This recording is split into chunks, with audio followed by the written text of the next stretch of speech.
ঠিক আছে ভাইয়া। শোনো, কথা শোনো। ইমিউনিটি চ্যাপ্টারটা পড়ার আগে তোমার বুঝতে হবে যে আজমল স্যারের বইয়ে ইমিউনিটি কারেক্ট সিকোয়েন্সে দেওয়া নাই। কথা বুঝতে পারছো? সিন্স আজমল স্যারের বইয়ে কারেক্ট সিকোয়েন্সে দেওয়া নাই, আমি আমার স্লাইডে ইমিউনিটিটা কারেক্ট সিকোয়েন্সে দিছি, অর্থাৎ প্রপার সিকোয়েন্সে আমি দিছি। কথা বুঝতে পারছো? সো তুমি আমার স্লাইডই পড়বা। আমার স্লাইডের মধ্যে কিন্তু ভাইয়া বইয়ের লাইনগুলোও কনসেপ্টের সাথে দেওয়া আছে। যেমন আমি এই জায়গায় একটা কনসেপ্ট পড়াবো, দেখো এই কনসেপ্টের সাথে রিলেটেড বইয়ের লাইন এই যে এখানেই পাওয়া যাবা, দেখো এখানে দেওয়া আছে। তারপরে একটা কনসেপ্ট পড়াবো, এটার সাথে বইয়ের লাইন মানে আজমল স্যারের বইয়ের লাইন এইখানেই পাওয়া যাবা। কথা কি বুঝতে পারছো? তাহলে আজমল স্যারের সিকোয়েন্স ফলো করবা না, পড়বা হইলো আমার স্লাইড। কথা বুঝতে পারছো? আমার স্লাইডে কোন কনসেপ্টের পর কোন কনসেপ্ট আসে এটা সিকোয়েন্সিয়ালি ম্যাথমেটিক্যালি দেওয়া আছে। আমাকে যদি ফলো করো ম্যাথমেটিক্যালি প্রিডিক্ট করতে পারবা যে কোন ঘটনার পর কোন ঘটনা ঘটা উচিত বা ঘটবে বা ঘটতেছে। কথা বুঝতে পারছো? সো এটা ম্যাথমেটিক্যালি সিকোয়েন্সিয়ালভাবে পড়তে হয় এই চ্যাপ্টার অনেক বুঝার বিষয় আছে। কথা বুঝতে পারছো? সো কনসেপ্ট বইয়ের লাইন তোমার কাজ হইলো, আমি আজমল স্যারের এমন কোনো লাইন নাই যে বাদ দিমু, তোমার কাজ হইলো প্রতিদিন যে পড়া থাকবো প্রতিদিনের এই স্লাইড থেকেই বইয়ের লাইনগুলো পড়ে ফেলা। আজমল স্যার এখন তোমার দেখার দরকার নাই। এই স্লাইড পুরোপুরি শেষ হবে, এই চ্যাপ্টার পুরোপুরি শেষ হবে, পরে তুমি রিভিশনের সময় আজমল স্যার পড়বা, কারণ তখন তোমার ব্রেইনে অলরেডি কনসেপ্ট আছে, তাই উল্টাপাল্টা থাকলেও তুমি বুঝে নিতে পারবা। কিন্তু এখন ভাইয়া এই আমার সিকোয়েন্সে পড়তে হবে। কথা বুঝতে পারছো? এখন দেখো, মানবদেহের প্রতিরক্ষা পড়ার আগে সবার আগে তোমার যে কনসেপ্টটা পড়তে হবে সেটা হলো ইনফ্লামেশন মানে প্রদাহ ভাইয়া। ইনফ্লামেশন মানে কি? প্রদাহ। বডিতে কোনো জীবাণু ঢোকার পর প্রথম যে রেসপন্স হয় এটাই হলো ইনফ্লামেশন। কথা বলতে প্রথমে পড়া ভালো, তাই না? সো ইনফ্লামেশন বা প্রদাহ পড়তে হবে। প্রদাহ পড়তে হইলে ভাইয়া তোমার এখানে একটা সেট আপ আছে, এই সেট আপটা তোমার বুঝতে হবে যে এটা কি সেট আপ। ধরো ভাইয়া আমি আমার এই যে হাতের এই জায়গা থেকে, হাতের এই জায়গা থেকে আমি আমার হাতের এই জায়গা থেকে টিস্যু কাইটা নিয়ে মাইক্রোস্কোপের নিচে দেখতেছি, যেটা আমি এইখানে দেখতেছি। কথা বুঝতে পারছো? তাহলে এই এরিয়াটা কি ভাইয়া? আমার এই যে এই এরিয়ার টিস্যু, আমার হাতের এই এরিয়ার টিস্যুটা কাইটা নিয়ে আমি মাইক্রোস্কোপের নিচে দেখতেছি। তাহলে ভাইয়া হাতের সর্বপ্রথম হাতে সবার বাইরে কি থাকে ভাইয়া বলো তো? হাতে সবার বাইরে কি থাকবো? এইখান থেকে এই পর্যন্ত কি ভাইয়া? স্কিন না? এটা কি স্কিন? তোমরা জানো স্কিন একটা অর্গান বা একটা টিস্যু। এই টিস্যু অবশ্যই সেলস দিয়ে গঠিত, স্কিন সেলস। তাহলে দেখো এই যে এখানে এপিডার্মাল সেল বা স্কিন সেলস আছে, ঠিক আছে? এই যে এই সেলসগুলা। এখন ভাইয়া এই যে সেলসগুলো আছে এই সেলসগুলো কিন্তু ভাইয়া এইখানে পুরাটা এরিয়া জুড়েই আছে, কিন্তু আমি জাস্ট মানে দেখানোর জন্য এইখানে দেখাইলাম। কাজ করলে এইখানেই করবো, বাট তার মানে এই না যে এইখানে এই সেলসগুলো নাই। এই সেলসগুলো পুরো স্কিন জুড়েই ছড়ায় আছে, কিন্তু আমি জাস্ট এইখানে দেখাইছি, ঠিক আছে? Okay fine. তারপরে ভাইয়া বলো স্কিনের নিচে কি ভাইয়া রক্তনালী থাকে না? বলো তো, স্কিনের নিচে রক্তনালী থাকে না? তাহলে দেখো এই হইলো স্কিনের নিচে আমার ব্লাড ভেসেল বা রক্তনালী। আচ্ছা ভাইয়া এই যে রক্তনালীটা, এই রক্তনালীর মধ্যে এই যে কোষগুলো আছে এই কোষগুলোর নাম কি? রক্তনালীর প্রাচীরে যে কোষগুলো থাকে একদম ভিতর, সবচেয়ে ভিতরের লেয়ারে, বলো তো এই কোষগুলোর নাম কি? এন্ডোথেলিয়াল কোষ, মনে আছে? এন্ডোথেলিয়াল কোষ। ভাইয়া দেখো তো এই রক্ত যে নালীটা, আমি কি বলতেছি স্কিনের নিচে যে ব্লাড ভেসেল, ভাই আমাদের স্কিনের নিচে কি ব্লাড ভেসেল আছে না? তাহলে এই যে দেখো স্কিনের নিচে ব্লাড ভেসেল। এখন ভাই এন্ডোথেলিয়া, দেখো এই যে ব্লাড ভেসেলটা আছে এই ব্লাড ভেসেলের কোনো টিউনিকা এক্সটার্না ইন্টারনা মিডিয়া কিছু নাই, জাস্ট এক লেয়ারের এন্ডোথেলিয়াল আছে। তাইলে কি ভাইয়া এই ব্লাড ভেসেলটা কি আর্টারি, ভেইন নাকি ক্যাপিলারি? আনসার দাও জলদি, বলো বলো। ক্যাপিলারি। তাহলে ক্যাপিলারি, এটা হলো ক্যাপিলারি বা কৈশিক জালিকা। কথা বুঝতে পারছো? ফাইন। তাহলে ভাইয়া এই যে ব্লাড ভেসেলের মধ্যে ব্লাড ফ্লো হইতেছে এইটা কি জিনিস ভাইয়া? আরবিসি, রক্তকণিকা, ঠিক আছে? বলো তো ভাইয়া এই মালটা কি ভাইয়া? দেখো 3 খণ্ড বিশিষ্ট নিউক্লিয়াস আছে, তাহলে এই মালটা কি ভাইয়া বলো তো? বলো বলো। রক্ত পড়ছো ভাইয়া? Neutrophil, good. উফ, আদনান যে খেলাটা দেখাইতেছে। তারপরে আসো তোমার এই মালটা কি ভাইয়া? দেখো তো এই যে কোষটা দেখছো, কোষের মধ্যে কি দানা আছে? কোনো দানা আছে? দানা নাই, তাহলে এটা অদানাদার শ্বেত রক্তকণিকা। আচ্ছা অদানাদার ডব্লিউবিসি, অ্যাগ্রানুলোসাইট প্লাস ভাইয়া দেখো এর যে নিউক্লিয়াসটা, এই নিউক্লিয়াসটা কিডনি শেপড বা হর্সশু শেপড নাকি না? Horseshoe shape. তাহলে ভাইয়া এই এই এই সেলটার নাম কি হবে? অদানাদার কিডনি শেপড নিউক্লিয়াস যুক্ত কোষ কোনটা বলো তো? কি কোনটা? মনোসাইট রে বেটা, বুঝিস না তোরা। মনোসাইট। আর লিম্ফোসাইট দেখতে কেমন ভাইয়া? লিম্ফোসাইটের কোষটা একদম গোল থাকে, কথা বুঝতে পারছো? কোনো হর্ষু শেপ নাই কিন্তু, ঠিক আছে? আচ্ছা তাহলে দেখো ভাইয়া, আমাদের মনোসাইট, নিউট্রোফিল, ডব্লিউবিসি মানে সব কিছু হেন্দিয়া ফ্লো হইতেছে। আর ভাইয়া মাঝখানে মাঝখানে যা আছে, মাঝখানে মাঝখানে তরল যে আছে, এই তরলটার নাম কি ভাইয়া? জানি আমরা কি কি কি নাম কি? প্লাজমা, এই তো, ঠিক আছে? বুঝতে পারছো সেটআপটা? এই জায়গার টিস্যু, কোন জায়গার টিস্যু? এই জায়গার টিস্যু বড় করে দেখাইলাম। সবচেয়ে বাইরের দিকে কি আছে? স্কিন আছে। তারপর কি নিচে রক্তনালী আছে, রক্তের মধ্যে এই রকম কি স্কিনের মধ্যে স্কিন সেল আছে। এটুক বোঝা গেছে? বলো তো বোঝা গেছে কিনা সেটআপটা, বলো। এখানে ভাইয়া দুইটা কোষ আছে, এই একটা কোষ, এই একটা কোষ। এই কোষের নাম কি? ম্যাক্রোফেজ। এই কোষের নাম কি? Mast cell. তাহলে এই দুইটা কোষ কোথায় আছে ভাইয়া? রক্তের ভিতরে আছে নাকি টিস্যুর মধ্যে আছে? টিস্যুর ভিতরে আছে, ঠিক আছে? টিস্যুর মধ্যে আছে। তাহলে টিস্যুর মধ্যে কি কি কোষ আছে? একটা হলো, এদের শুধু স্কিন টিস্যুতে থাকে এমন না, রক্তের বাইরে যে কোনো টিস্যুতেই তুমি ম্যাক্রোফেজ আর মাস্ট সেল পাবা। ম্যাক্রোফেজ কি জিনিস ভাইয়া? ম্যাক্রোফেজ বলছিলাম, ম্যাক্রোফেজ হলো ফ্যাগোসাইটোসিস করে, এটা একটা ডব্লিউবিসি। কিন্তু তোমরা যখন রক্তে পড়ছো অ্যাগ্রানুলোসাইট আর গ্র্যানুলোসাইট, ঠিক আছে? অ্যাগ্রানুলোসাইট আর গ্র্যানুলোসাইট, অ্যাগ্রানুলোসাইটের মধ্যে পড়ছো মনোসাইট, লিম্ফোসাইট। গ্র্যানুলোসাইটের মধ্যে পড়ছো নিউট্রোফিল, বেসোফিল, আর হলো কি ইওসিনোফিল। কোনো ম্যাক্রোফেজের নাম তো শুনলাম না। তাহলে ম্যাক্রোফেজ কি, কই আছে এটা? ডব্লিউবিসি কোনটা বলো? বার্থডে বয় বলছে মনোসাইট, ঠিক আছে? তাহলে মনোসাইট, গুড। এখন আমি বলি এই ম্যাক্রোফেজটা কিভাবে এইখানে আসছে, কেমনে তৈরি হয় ভাইয়া? এই মালটার নাম হইল মনোসাইট। তো ভাইয়া মনোসাইট হইল বোন ম্যারোতে পয়দা হয়। কোথায় পয়দা হয় ভাইয়া? বোন ম্যারোর স্টেম সেলে মনোসাইট তৈরি হয়, কথা বুঝতে পারছো?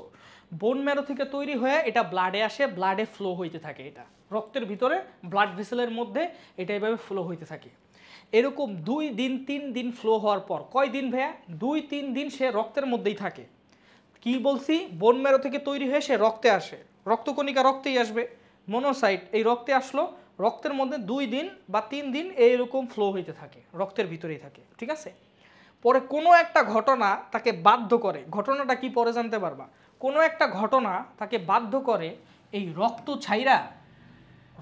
ছেড়ে টিস্যু স্পেসে চইলা যাইতে তারে বাধ্য করে। দেখো এটা টিস্যু স্পেসে চইলা গেছে। এখন দেখো এইখান থেকে রক্ত থেকে এই যে কৈশিক নালিকা ভেদ করে টিস্যু স্পেসে কি ডায়াপেডিসিস প্রক্রিয়ায়, কি ডায়াপেডিসিস প্রক্রিয়ায় স্কুইজ করে টিস্যু স্পেসে যায় না ভাইয়া? ডায়াপেডিসিসের নাম শুনছো?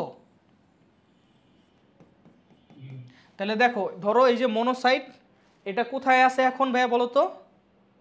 বোন ম্যারো থেকে তৈরি হয়েছে, তৈরি হয়ে 2 দিন সে রক্তে প্রবাহ হয়েছে, 2 থেকে 3 দিন রক্তে প্রবাহ হয়ে একটা ঘটনা তাকে ট্রিগার করে রক্ত ছেড়ে ডায়াপেডিসিস প্রক্রিয়ায় ক্যাপিলারি ভেদ করে টিস্যু স্পেসে যে গেলে, টিস্যু স্পেসে যাওয়ার পর সে কি হয় জানো? 5 থেকে 10 গুণ বড় হয়ে যায়। তুমি 5 গুণ বলো, 5 গুণ সে লার্জ হয়ে যায়, অনেক বড় হয়ে যায়, অনেক বড় হয়ে যায়। এবং তার এইরকম মাকড়সার মতো হাত পা তৈরি হয়। সে অনেক সাইজে বড় হয়ে যায় আর তার মাকড়সার মতো হাত পা তৈরি হয়। তখন এই যে মনোসেটটা কনভার্টেড হয়ে গেল, টিস্যু স্পেসে যে কনভার্টেড হয়ে পরিণত হয়ে গেল, এটারে তোমরা কি বলবা ভাইয়া? ম্যাক্রোফেজ। তাহলে ম্যাক্রোফেজ কি ভাইয়া? এক লাইনে যদি বলি, পরিণত মনোসাইটকে কি ম্যাক্রোফেজ বলে। তাহলে মনোসাইট আর ম্যাক্রোফেজের মধ্যে কি পার্থক্য ভাইয়া? মনোসাইটের কি ভাইয়া এরকম মাকড়সার মতো হাত পা আছে? অ্যান্সার হইল নাই। সে কনভার্টেড হয়ে গেছে, সে 5 গুণ বড় হয়েছে। মনোসাইটের সাইজের থেকে ম্যাক্রোফেজের সাইজ হইল 5 গুণ বড়, এবং সে এই মাকড়সার মতো হাত পা পয়দা করছে। এই মাকড়সার মতো হাত পায়ের নাম হইল সিউডোপড। নাম কি ভাইয়া? সিউডোপড বা সিউডোপোডা। সিউডো শব্দের অর্থ হইল ফলস, ফলস। পোডা মানে কি ভাইয়া? লেগ। তাহলে এই যে ভাইয়া জিনিসগুলো আছে, এগুলা কি মাকড়সার পায়ের মতো দেখতে না? দেখতে মাকড়সার পায়ের মতো, কিন্তু আসলে কি এগুলা রিয়াল কোনো পা, নাকি এগুলো সেলুলার প্রজেকশন বা সেল থেকে বের হইছে বলো তো? মাইক্রোভিলাই টাইপের। তাহলে এগুলো রিয়াল কোনো পা না, তাই এগুলোরে বলে সিউডোপড। সিউডোপড রে বাংলায় কি বলে, কে বলতে পারবা? ঘনপথ বলে, বাংলায় কি বলে? ঘনপথ। তাহলে ভাই ঘনপথ কি মনোসাইটের থাকে? অ্যান্সার হলো না। তাহলে মনোসাইটের ঘনপথ গ্রো করে, এটা সাইজে অনেক বড় হয় এবং এটা হলো ম্যাক্রোফেজ তৈরি করে। এই ম্যাক্রোফেজ তৈরি হওয়ার পর এটা টিস্যুর মধ্যে 2 মাস 3 মাস ইভেন 6 মাস পর্যন্ত বাঁচতে পারে। কথা বুঝতে পারছো? এই টিস্যুর মধ্যে স্থায়ী বাসিন্দা হয়ে 2-3 মাস বাঁচে। কথা বুঝতে পারছো? এবং এইটা টিস্যুর মধ্যে কাজ কি ভাই? স্থায়ী বাসিন্দা হয়ে সে কি করে? সে সার্ভাইলেন্স করে। বুঝতে পারছো? সে হলো সিসিটিভি ক্যামেরার মতো সার্ভেলেন্স করে যে কোনো জীবাণু আসছে নাকি। কোনো জীবাণু যদি পায় তখন সে ফ্যাগোসাইটোসিস করে। কথা কি বুঝতে পারছো? তো এটা হলো এইখানে এই টিস্যুর মধ্যে ঘুরতে থাকে আর দেখতে থাকে কোনো জীবাণু আছে কিনা। কথা কি বুঝতে পারছো? বলো তো বুঝতে পারছো কিনা? তাহলে ম্যাক্রোফেজের কাহিনী বলো। এবং ভাই এটা তো স্কিন টিস্যুর মধ্যে ম্যাক্রোফেজ পাইলা, এরকম ভাইয়া যে কোনো টিস্যুতেই মনোসাইট বাইর হইয়া ম্যাক্রোফেজে কোনো, এই কারণে ভাইয়া ম্যাক্রোফেজের কি বিভিন্ন টিস্যুতে ম্যাক্রোফেজের অবস্থান অনুযায়ী নাম কি ভিন্ন ভিন্ন থাকে না? বলো তো, এগুলো কিন্তু পড়াইছি। ঠিক আছে? তাহলে ভাইয়া ম্যাক্রোফেজ হলো এক কথায় পরিণত মনোসাইটকে ম্যাক্রোফেজ বলে। কথা কি বুঝতে পারছো? শেষ। আচ্ছা তাহলে এটা কি ক্লিয়ার ভাইয়া সবার? বলো তো ক্লিয়ার কিনা? সবার ক্লিয়ার কিনা বলো, একবার করে ইয়েস বলো সবাই। ঠিক আছে, ওকে ফাইন। তারপরে ভাইয়া দেখো তোমার এখন আসো ভাইয়া কি, এখন আসো হইলো মাস্ট সেল। এটা হইলো কি ভাইয়া? Mast cell. ভাইয়া এই যে দেখো রক্তের মধ্যে থাকলে ওইটারে কি কো? মনোসাইট। রক্ত থেকে বাইরে হয়ে গেলে যেমন বলো কি? ম্যাক্রোফেজ বলো না? তেমনই ভাইয়া মাস্ট সেল কি ক্ষরণ করে তুমি জানো? মাস্ট সেল কি জিনিস ক্ষরণ করে? এই দেখো মাস্ট সেলের মধ্যে এরকম দানা আছে, দেখছো? দানাগুলা কি কালার? বেগুনি কালার দিছে, অ্যাকচুয়ালি নীল কালার। তাহলে ভাইয়া মাস্ট সেলের মধ্যে দানা আছে, নীল কালার দানা। নীল কালার দানা কোন রক্তকণিকায় থাকে? কোন রক্তকণিকায় নীল কালার দানা থাকে? বেসোফিল। কথা বুঝতে পারছো? সরি, নীল কালার দানা না, তো উল্টা বলছি। সে হইলো নীলরে আসক্ত করে, বুঝতে পারছো? ও হলো হ্যাঁ ও না ঠিক আছে নীলি বুঝছো? নীলি। আচ্ছা এখন কথা হইলো যে বেসোফিলের মধ্যে নীল কালার দানা থাকে, ঠিক আছে? এখন ভাইয়া ঠিক মানে মনোসাইট যেমন টিস্যু স্পেসে যায় ম্যাক্রোফেজে কনভার্ট হয়ে যায়, তেমনই ভাইয়া এই যে এইখানে ধরো একটা বেসোফিল আছে, এখানে ধরো একটা বেসোফিল আছে, সাপোজ এখানে একটা বেসোফিল আছে, এটা বেসোফিলও তেমন কি করে ভাইয়া? বেসোফিলও তেমন টিস্যু স্পেসে যায় কিসে কনভার্ট হয়ে যায়? মাস্ট সেলে কনভার্ট হয়। মনোসাইট যেমন টিস্যু স্পেসে যায় ম্যাক্রোফেজে কনভার্ট হয়ে যায়, বেসোফিলও তেমন রক্ত থেকে বাইরে হলে টিস্যু স্পেসে যায় কিসে কনভার্ট হয়ে যায় ভাইয়া? মাস্ট সেলে কনভার্ট হয়ে যায়। আমারে বলো তো বেসোফিল আর মাস্ট সেলের মধ্যে তেমন কোনো তাহলে পার্থক্য নাই, একটাই পার্থক্য, বেসোফিল রক্তে থাকে, রক্ত থেকে বাইরে হলেই ওইটারে মাস্ট সেল বলে। এখন বলো বেসোফিল কি কি ক্ষরণ করে? বলো কি কি ক্ষরণ করে বলো?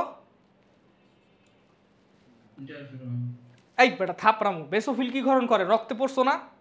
হেপারিন আর হিস্টামিন। বেসোফিল কি ক্ষরণ করে বলো? হেপারিন আর হিস্টামিন, কি মনে পড়ছে? হিস্টামিন। তাহলে ভাইয়া বেসোফিল যদি হেপারিন আর হিস্টামিন ক্ষরণ করে তাহলে বলো মাস্ট সেল কি ক্ষরণ করবে? বলো, বুদ্ধি খাটায় বলো। হেপারিন আর হিস্টামিন। কথা কি বুঝতে পারছো? তাহলে কারণ কি বেসোফিল আর মাস্ট সেল তো সেম জিনিস, ও যা ক্ষরণ করে ও তা ক্ষরণ করে। হিস্টামিন বেশি ক্ষরণ করে হলো মাস্ট সেল, হেপারিন বেশি ক্ষরণ করে হলো বেসোফিল। কথা কি বুঝতে পারছো? হিস্টামিন বেশি ক্ষরণ করে কে? Mast cell. আর হেপারিন বেশি ক্ষরণ করে কে বলো? বেসোফিল। কথা কি বুঝতে পারছো? যাই হোক, এখন ভাইয়া আমি আসি, মাস্ট সেল হেপারিন আর হিস্টামিন ক্ষরণ করে। হেপারিনের কাজ কি তুমি জানো? হেপারিনের কাজ কি বল? হেপারিনের কাজ কি? হেপারিনের কাজ কি? অ্যান্টিকোয়াগুলেন্ট, রক্ত জমাট বাড়তে দেয় না। আর হিস্টামিনের কাজ কি বলো তো? হিস্টামিনের কাজ কি? হিস্টামিনের অনেক কাজ। হিস্টামিন হইল প্রদাহ সারা নিয়ন্ত্রণ করে। কি মনে পড়ছে? রক্তে পড়ছিলা? হিস্টামিন কি করে? প্রদাহ সারা নিয়ন্ত্রণ করে। এতক্ষণ আমরা কি পড়বো? প্রদাহ পড়বো এখন, ঠিক আছে? তাহলে ভাইয়া সেট আপ কিন্তু বুঝাইলাম, সেট আপটা অনেক ইম্পর্টেন্ট। এটা হইলো আমাদের এই হাতের এরিয়ার টিস্যু। এখানে ভাইয়া স্কিন আছে, স্কিনের মধ্যে কিছু সেলস আছে, এখানে স্কিনের নিচে রক্তনালী আছে, রক্তনালীর মধ্যে ভাইয়া নিউট্রোফিল বেসোফিল সব কিছুই আছে এখানে, ঠিক আছে? এখন ভাইয়া বেসোফিল যখন বাইরে হয়ে টিস্যুতে অবস্থান করে স্থায়ী বাসিন্দা রূপে, ওটারে বলে মাস্ট সেল। আর ম্যাক্রোফেজ যখন বের হয়ে টিস্যুতে স্থায়ী বাসিন্দা রূপে অবস্থান করে, মনোসাইট যখন বের হয়ে টিস্যু স্পেসে স্থায়ী বাসিন্দা রূপে অবস্থান করে, ওটারে বলে কি বলো? কি বলে? ওটাকে বলে ম্যাক্রোফেজ। এখন দেখো ভাই এই যে মাস্ট কোষ নিয়ে কী বলছে, মাস্ট কোষ কিন্তু সব জায়গায় থাকে, কিন্তু কোনো কোনো জায়গায় বেশি থাকে। মনে রাখবা মাস্ট কোষ যদি মাত্রাতিরিক্ত হিস্টামিন ক্ষরণ করে তখন অ্যালার্জি হয়, এটা কিন্তু মনে রাখতে হইব। অ্যালার্জি মানে কি জানো? Excessive inflammation. ধরো আমার বডিতে একটা ইনফ্লামেশন হয়েছে, কিন্তু তোমার বডিতে মানে ধরো আমার বডিতে একটা জীবাণুর কারণে 10 গ্রেডের একটা ইনফ্লামেশন হয়েছে, ধরো আমি মানে ইন্টেন্সিটি 10 ধরে নিলাম, ঠিক আছে, কিন্তু তোমার বডিতে সেম জীবাণু গেলে দেখা যায় 100 গ্রেডের ইনফ্লামেশন হয়, মানে অনেক ইন্টেন্সিটি তোমার বডি একটু বেশি এক্সাজারেটেড মানে ইনফ্লামেশন দেখায়। তো এই এক্সেসিভ ইনফ্লামেশনই বলে অ্যালার্জি। কথা বুঝতে পারছো? এক্সেসিভ মাত্রাতিরিক্ত ইনফ্লামেশন একটা ভালো জিনিস, ইনফ্লামেশন হলো জীবাণু কিল করে, কিন্তু ইনফ্লামেশন যদি অতিরিক্ত হয় তখন তোমার বডিতেই জ্বালা পড়া শুরু হয়ে যায়। কথা বুঝতে পারছো? সো এটা হলো কাহিনী। তো দেখো ভাইয়া এটা কি করে, এটা কই কই থাকে? Mast cell. দেখো কি লিখছে, মাস্ট কোষ, ত্বক, নাক। দেখো ত্বকে কিন্তু অ্যালার্জি হয়, ত্বকে কিন্তু ওই যে ফুইলা টুইলা যায়, চিংড়ি মাছ টিংড়ি মাছ তোমরা খাইলে ফুইলা টুইলা যায়, এগুলা কারো হয়েছে কি না জানি না, বাট এটা হয়, ঠিক আছে। নাকে কিন্তু অনেক বেশি হয়, মানে স্নিজিং হয়। স্নিজিং মানে কি হাঁচি টাচি হয়, সর্দি কাশি লাগে, এগুলো কিন্তু অ্যালার্জি জনিত কারণে। জিহ্বাতে অত হয় না, ফুসফুস অন্ত্র সব জায়গায় থাকে, বাট এইগুলা মনে রাখা লাগবে। মাস্ট কোষ থাকে। আর কি, এটা হলো অ্যালার্জির জন্য দায়ী। কারণ কি, হিস্টামিন ক্ষরণ করে, হিস্টামিন বেশি ক্ষরণ হইলে অ্যালার্জি সারা বেশি দিবে। যাই হোক, তারপর আসো মনোনিউক্লিয়ার ফ্যাগোসাইট। আমি বুঝাবো মনোনিউক্লিয়ার ফ্যাগোসাইট মানে কি, এটা পরে। ফ্যাগোসাইট কোষগুলো দীর্ঘজীবী, কারণ কি 2-3 মাস বাজে তাই। আচ্ছা, এগুলো অস্থিমজ্জা স্টেম কোষ থেকে তৈরি হয়। এরা দু ধরনের না ভাই, এটা একই ধরনের। মনোসাইটটা ম্যাক্রোফেজে কনভার্ট হয়। কথা বুঝতে পারছো? যাই হোক, লেক্সে ওইভাবে পড়ে নিবা। অস্থিমজ্জা স্টেম কোষ থেকে উৎপন্ন হয় এবং শ্বেত রক্তকণিকা মনোসাইট রূপে রক্তে ঘুরে বেড়ায়। ভাইয়া রক্তে কে ঘুরে বেড়ায় ভাইয়া, মনোসাইট না ম্যাক্রোফেজ? বলো তো, রক্তে কে ঘুরে বেড়ায়? অ্যান্সার হইল মনোসাইট, বলছি। এবং ফ্যাগোসাইটোসিস পদ্ধতিতে রক্তে কিছু জীবাণু সে ভক্ষণ করতে পারে। আচ্ছা, জন্মের 2-3 দিনের মধ্যে কার জন্মের? মনোসাইট জন্মের 2-3 দিনের মধ্যে মনোসাইট রক্তস্রোত ত্যাগ করে টিস্যুতে চলে যায়। যখন সে রক্তস্রোত ত্যাগ করে টিস্যুতে চলে যায় তখন সে আকারে বড় হয়ে যায়। কত গুণ বড় হয়ে যায় ভাইয়া? কত গুণ বড় হয়ে যায় বলো? কত গুণ বড় হয়? এই মাত্র বললাম না, বল। 5 গুণ বড় হয়। আচ্ছা 1 মিনিট। হ্যাঁ, আসসালামু আলাইকুম আন্টি। জি জি আন্টি বলেন। হ্যাঁ হ্যাঁ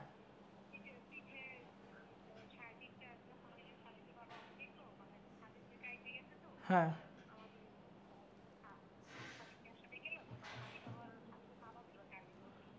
হ্যাঁ হ্যাঁ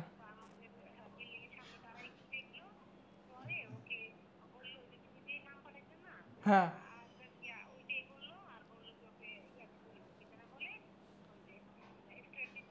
হুম, স্টেরয়েড দিছি আন্টি, ওই যে কর্টান একটা ওষুধ আছে না, ওটা দিছি স্টেরয়েড, ওটা। হ্যাঁ হ্যাঁ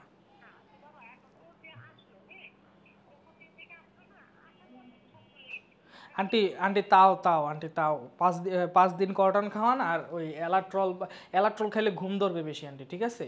তো অ্যালাট্রল না খাওয়ায় আপনি ফেক্সো খাওয়ান, ফেক্সো হইলো ঘুম কম ধরে, হ্যাঁ। তো ওইটা, হ্যাঁ হ্যাঁ হ্যাঁ ওইটা খাওয়ান, তাহলে ফেক্সো 7 দিন খাওয়াবেন, আর এই কর্টান হলো 5 দিন খাওয়াবেন আন্টি, বুঝছেন। আর আন্টি কর্টানের সাথে একটা পিপিআই দিয়ে দিব নাকি? ম্যাক্স প্রো আছে না বাসায়? Max pro esomeprazole. হ্যাঁ, গ্যাস্ট্রিকের ওষুধ না আন্টি, মানে খাবারের আধা ঘন্টা আগে ম্যাক্স প্রো খাওয়াবেন, খাবারের পরে কর্টান খাওয়াবেন, ঠিক আছে। কর্টান খাওয়ার নিয়ম হইলো এটা, ঠিক আছে আন্টি? ঠিক আছে। হ্যাঁ আন্টি। জি আন্টি কি? স্টেরয়েড খাইলে আন্টি 5 দিন খাইলে কিছুই হবে না, তবে যদি চকলেটের মতো খাইতে থাকে তাহলে সমস্যা। 5 দিন খাইলে কিছু হবে না আন্টি।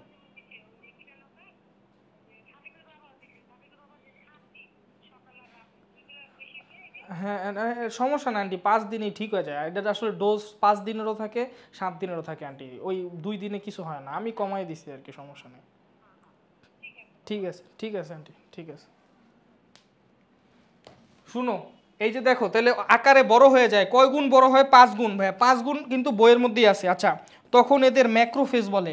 ম্যাক্রোফেজ কোষ বিভিন্ন রকমের হয়, যকৃতের ম্যাক্রোফেজকে কাপ্পার কোষ বলে, পরের লাইনে আছে। যাই হোক, তাহলে ভাই এইটা গেল আমাদের সেট আপ, এটা গেল আমাদের পড়া। এখন আমরা ইনফ্লামেশন পড়বো।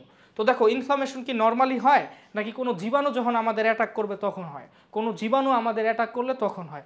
তাহলে ধরো এই দুইটা ব্যাকটেরিয়া আমাদের অ্যাটাক করছে, সাপোজ এই দুইটা ব্যাকটেরিয়া আমাদের অ্যাটাক করছে, এটা হলো একটা ব্যাকটেরিয়া 1, মানে সেম ব্যাকটেরিয়া, এটা ব্যাকটেরিয়া এটাও ব্যাকটেরিয়া। তাহলে দুইটা ব্যাকটেরিয়া ধরো আমাদের অ্যাটাক করছে। তাহলে ব্যাকটেরিয়া ভাই অ্যাটাক করলে কারে অ্যাটাক করবো ভাই? এই যে কোষগুলো আছে কোষগুলোর অ্যাটাক করবো না? বলো, কোষগুলোর ধ্বংস করবো না? আচ্ছা, তো ব্যাকটেরিয়া যখন ভাই কোষগুলোরে অ্যাটাক করে, দেখো এখানে দুইটা জায়গায় অ্যাটাক করতেছে।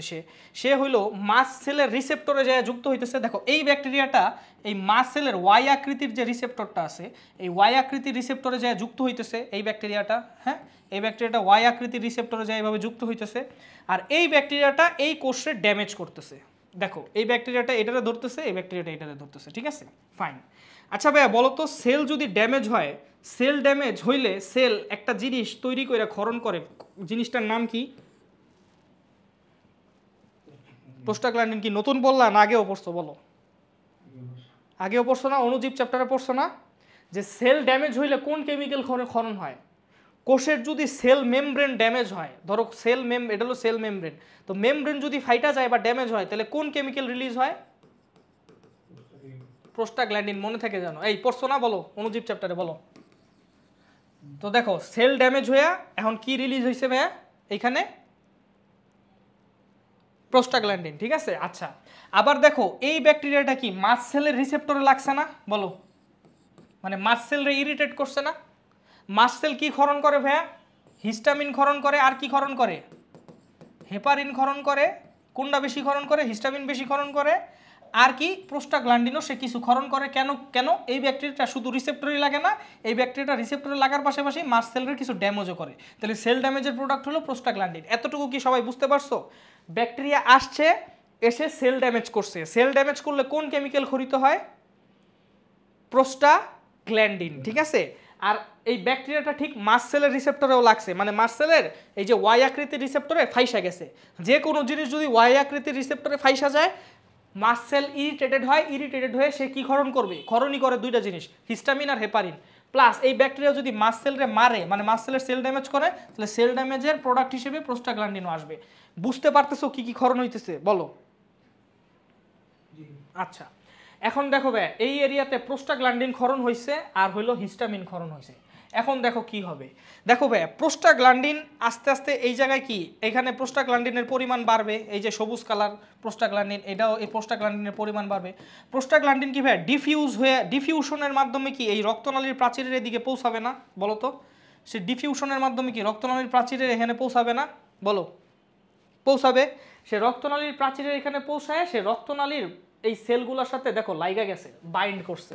সে হলো রক্তনালীর সেলগুলোর সাথে কি করছে, এখানে রিসেপ্টর থাকে প্রোস্টাগ্ল্যান্ডিন রিসেপ্টর, ওই রিসেপ্টরের সাথে সে বাইন্ড করছে। আমার কথা কি বুঝতে পারছো ভাইয়া? সে কি করছে, সে এখানে তৈরি হয়েছে, এখানে তৈরি হয়ে কি সে থাকে নাকি সব জায়গায় ছড়ায় যায়, ডিফিউজ হয়। সে ডিফিউজ হয়ে সে সব জায়গায় ডিফিউজ হবে, তাহলে রক্তনালীর প্রাচীরের দিকেও ডিফিউজ হবে, মানে কি তোমার ব্যাপন হবে। ব্যাপন প্রক্রিয়া ছড়ায় গিয়ে সে রক্তনালীর প্রাচীরের সাথেও বাইন্ড করে। মনে রাখবা ভাইয়া প্রোস্টাগ্ল্যান্ডিনের ইফেক্ট কি জানো? প্রোস্টাগ্ল্যান্ডিনের ইফেক্ট হলো ভেসোডায়ালেশন, এটাই ইফেক্ট। ভেসোডায়ালেশন মানে কি ভাইয়া বলো তো? ভেসোডায়ালেশন মানে কি রক্তনালীকে সংকুচিত করা না প্রসারিত করা? বলো, প্রসারিত করা। তাহলে দেখো ভেসোডায়ালেশন রক্তনালীরে কি করলো ভাইয়া বলো তো? এই যে দেখো প্রসারিত করছে, দেখছো কি করছে? দেখছো, খেয়াল করছো? এই দেখো এটা প্রোস্টাগ্ল্যান্ডিন এসে লাগছে, এবার কি রক্তনালী প্রসারিত হয়েছে, ঠিক আছে। আচ্ছা ভাইয়া রক্তনালী যদি প্রসারিত হয় তাহলে এই এরিয়াতে ব্লাড ফ্লো বাড়বে না কমবে? ব্লাড ফ্লো বাড়বে।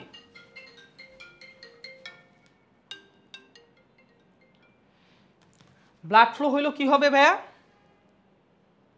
বাড়বে। আচ্ছা ব্লাড ফ্লো যদি বাড়ে, আচ্ছা ব্লাড ফ্লো বাড়লো, এখন ব্লাড ফ্লো বাড়লে তারপরে কি হবে বলো তো ভাইয়া? ব্লাড ফ্লো যদি, তাহলে আমি কোন এরিয়ার কোষ দেখাইতেছি ভাইয়া? এই এরিয়ার কোষ দেখাইতেছি না? তাহলে এইখানে যদি ব্লাড ফ্লো বাড়ে তাহলে ভাইয়া রক্তের কালার কি লাল না? তাহলে এই এরিয়াতে যদি লাল রক্ত বেশি আসে তাহলে এই এরিয়াটা কি লালচে হয়ে যাবে না? হ্যাঁ, তাহলে দেখো প্রোস্টাগ্ল্যান্ডিন কি করে? প্রোস্টাগ্ল্যান্ডিন ভেসোডায়ালেশন করে। প্রোস্টাগ্ল্যান্ডিন কি করতেছে ভাইয়া? ভেসোডাইলেশন। ভেসোডাইলেশনের কারণে এই এরিয়া, যেই এরিয়াতে ইনফ্লামেশন হইতেছে, মানে যেই এরিয়াতে ব্যাকটেরিয়া অ্যাটাক করছে, এটা কোন এরিয়া? আমার হাতের এই এরিয়া। এইখানে কি ব্লাড ফ্লো বাড়বে না কমবে? ভেসোডাইলেশন হইলে ব্লাড ফ্লো বাড়বে, বেশি রক্ত আসবে, তাই রক্তের কালার হলো লাল, তাহলে এইখানে কি রেডিশ হয়ে যাবে। কথা বুঝতে পারছো? তাহলে এটার কারণে কি হবে? রেডনেস হবে, অর্থাৎ লাল হবে, এরিয়াটা কি হবে?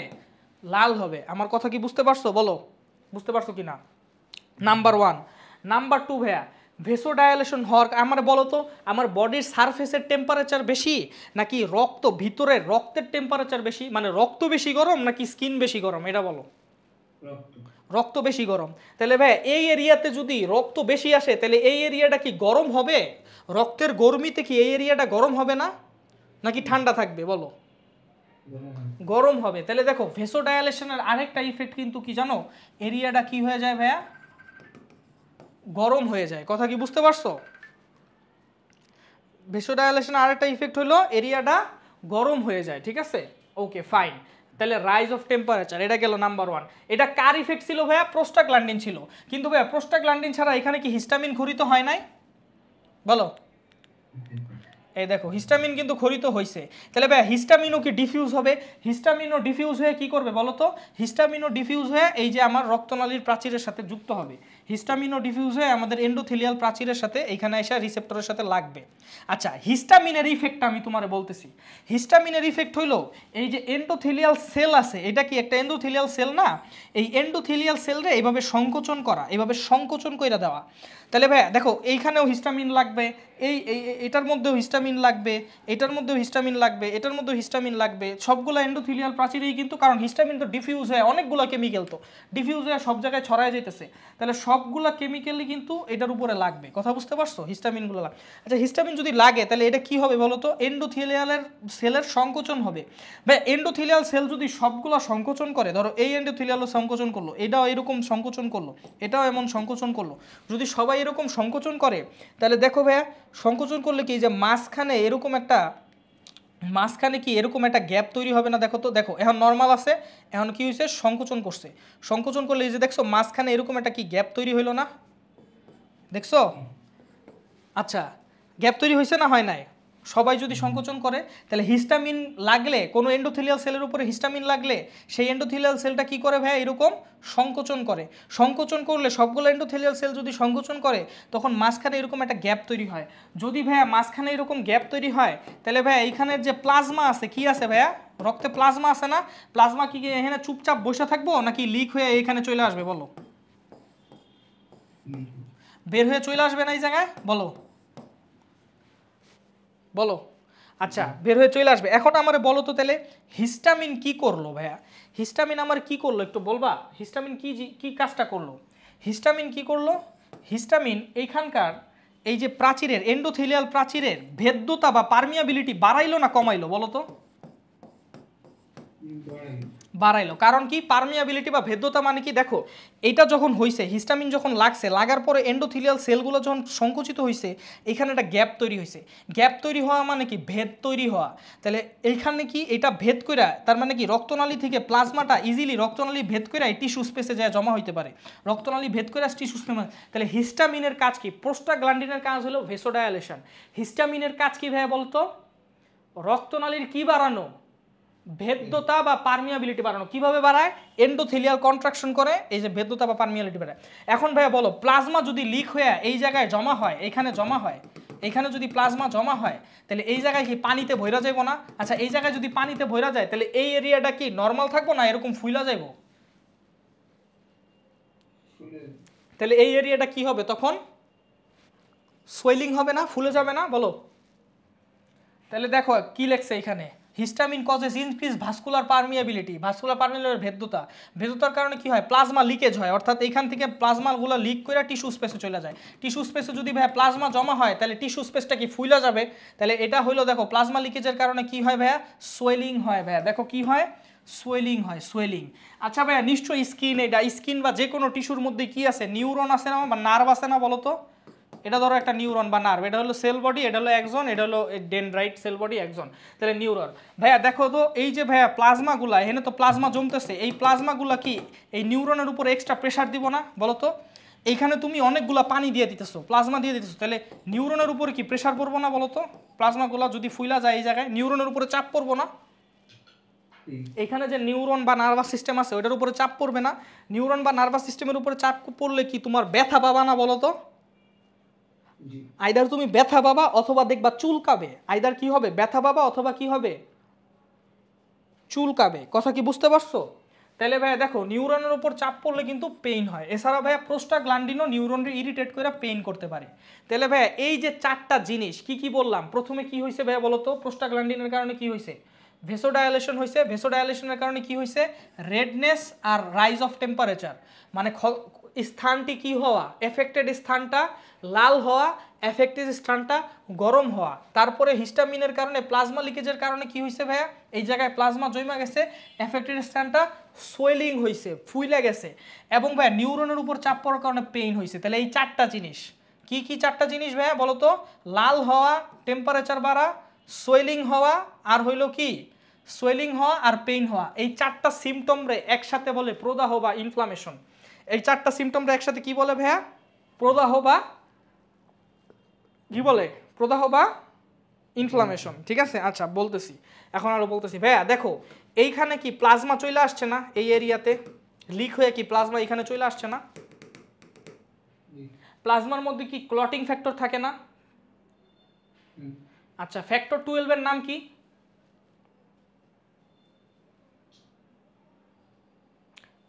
ফ্যাক্টর 12 এর নাম কি, কে পারবা?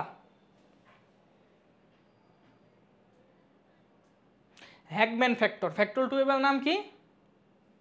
হ্যাগম্যান ফ্যাক্টর। তাহলে ভাই ক্লটিং ফ্যাক্টর যদি থাকে তাহলে এইখানেও নিশ্চয়ই ক্লটিং ফ্যাক্টরগুলো আসছে। ক্লটিং ফ্যাক্টরগুলোর মধ্যে নিশ্চয়ই ফ্যাক্টর 12 আছে। ক্লটিং ফ্যাক্টরগুলোর মধ্যে ফ্যাক্টর কি আছে? 12 আছে। ফ্যাক্টর 12 কি করে তোমরা কি দেখতে পাইতেছো বলো তো?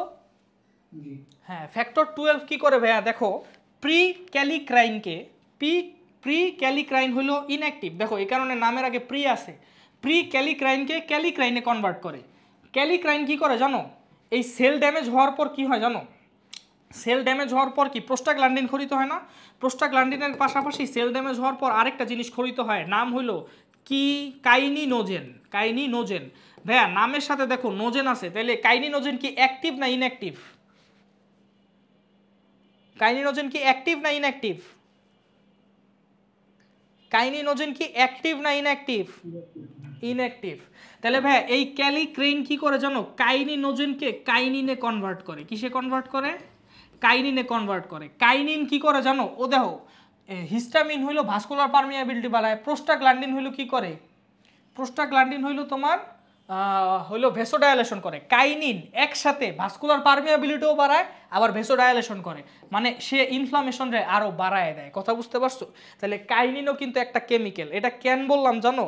কেন বললাম? এই যে ফ্যাক্টর 12 যে এখন আসলো, এই ফ্যাক্টর 12ই কিন্তু প্রি ক্যালিক্রাইনকে ক্যালিক্রাইনে কনভার্ট করে, আর এই সেল ড্যামেজের কারণে কাইনিনোজেন তৈরি হয়। প্রোস্টাগ্ল্যান্ডিনের পাশাপাশি আরেকটা কেমিক্যাল তৈরি হয়, এটা কাইনিনোজেন বলে। এই কাইনিনোজেন রে ক্যালিক্রাইন হলো কাইনিনোজেনকে কাইনিনে কনভার্ট করে। এই কাইনিন কি করে? এই কাইনিন হলো ভ্যাসোডায়ালেশনও করে এবং পারমিয়াবিলিটিও বাড়ায়। ঠিক আছে, এইগুলা ভাইয়া বইয়ের ভিতরে আছে, তাই বলছি। কথা বুঝতে পারছো? দেখো আমি তোমারে বলি, তাহলে সাইন্স অফ ইনফ্লামেশন কি কি ভাইয়া বলো তো? কি কি সাইন আছে? ব্যথা হয়। কি কারণে ব্যথা হয় বলো? বলো তোমরা বলবা, এটা কি কারণে ব্যথা হয় বলো? বলো বলো। আচ্ছা ঠিক আছে, রেডনেস কেন হয়? কেন কেন?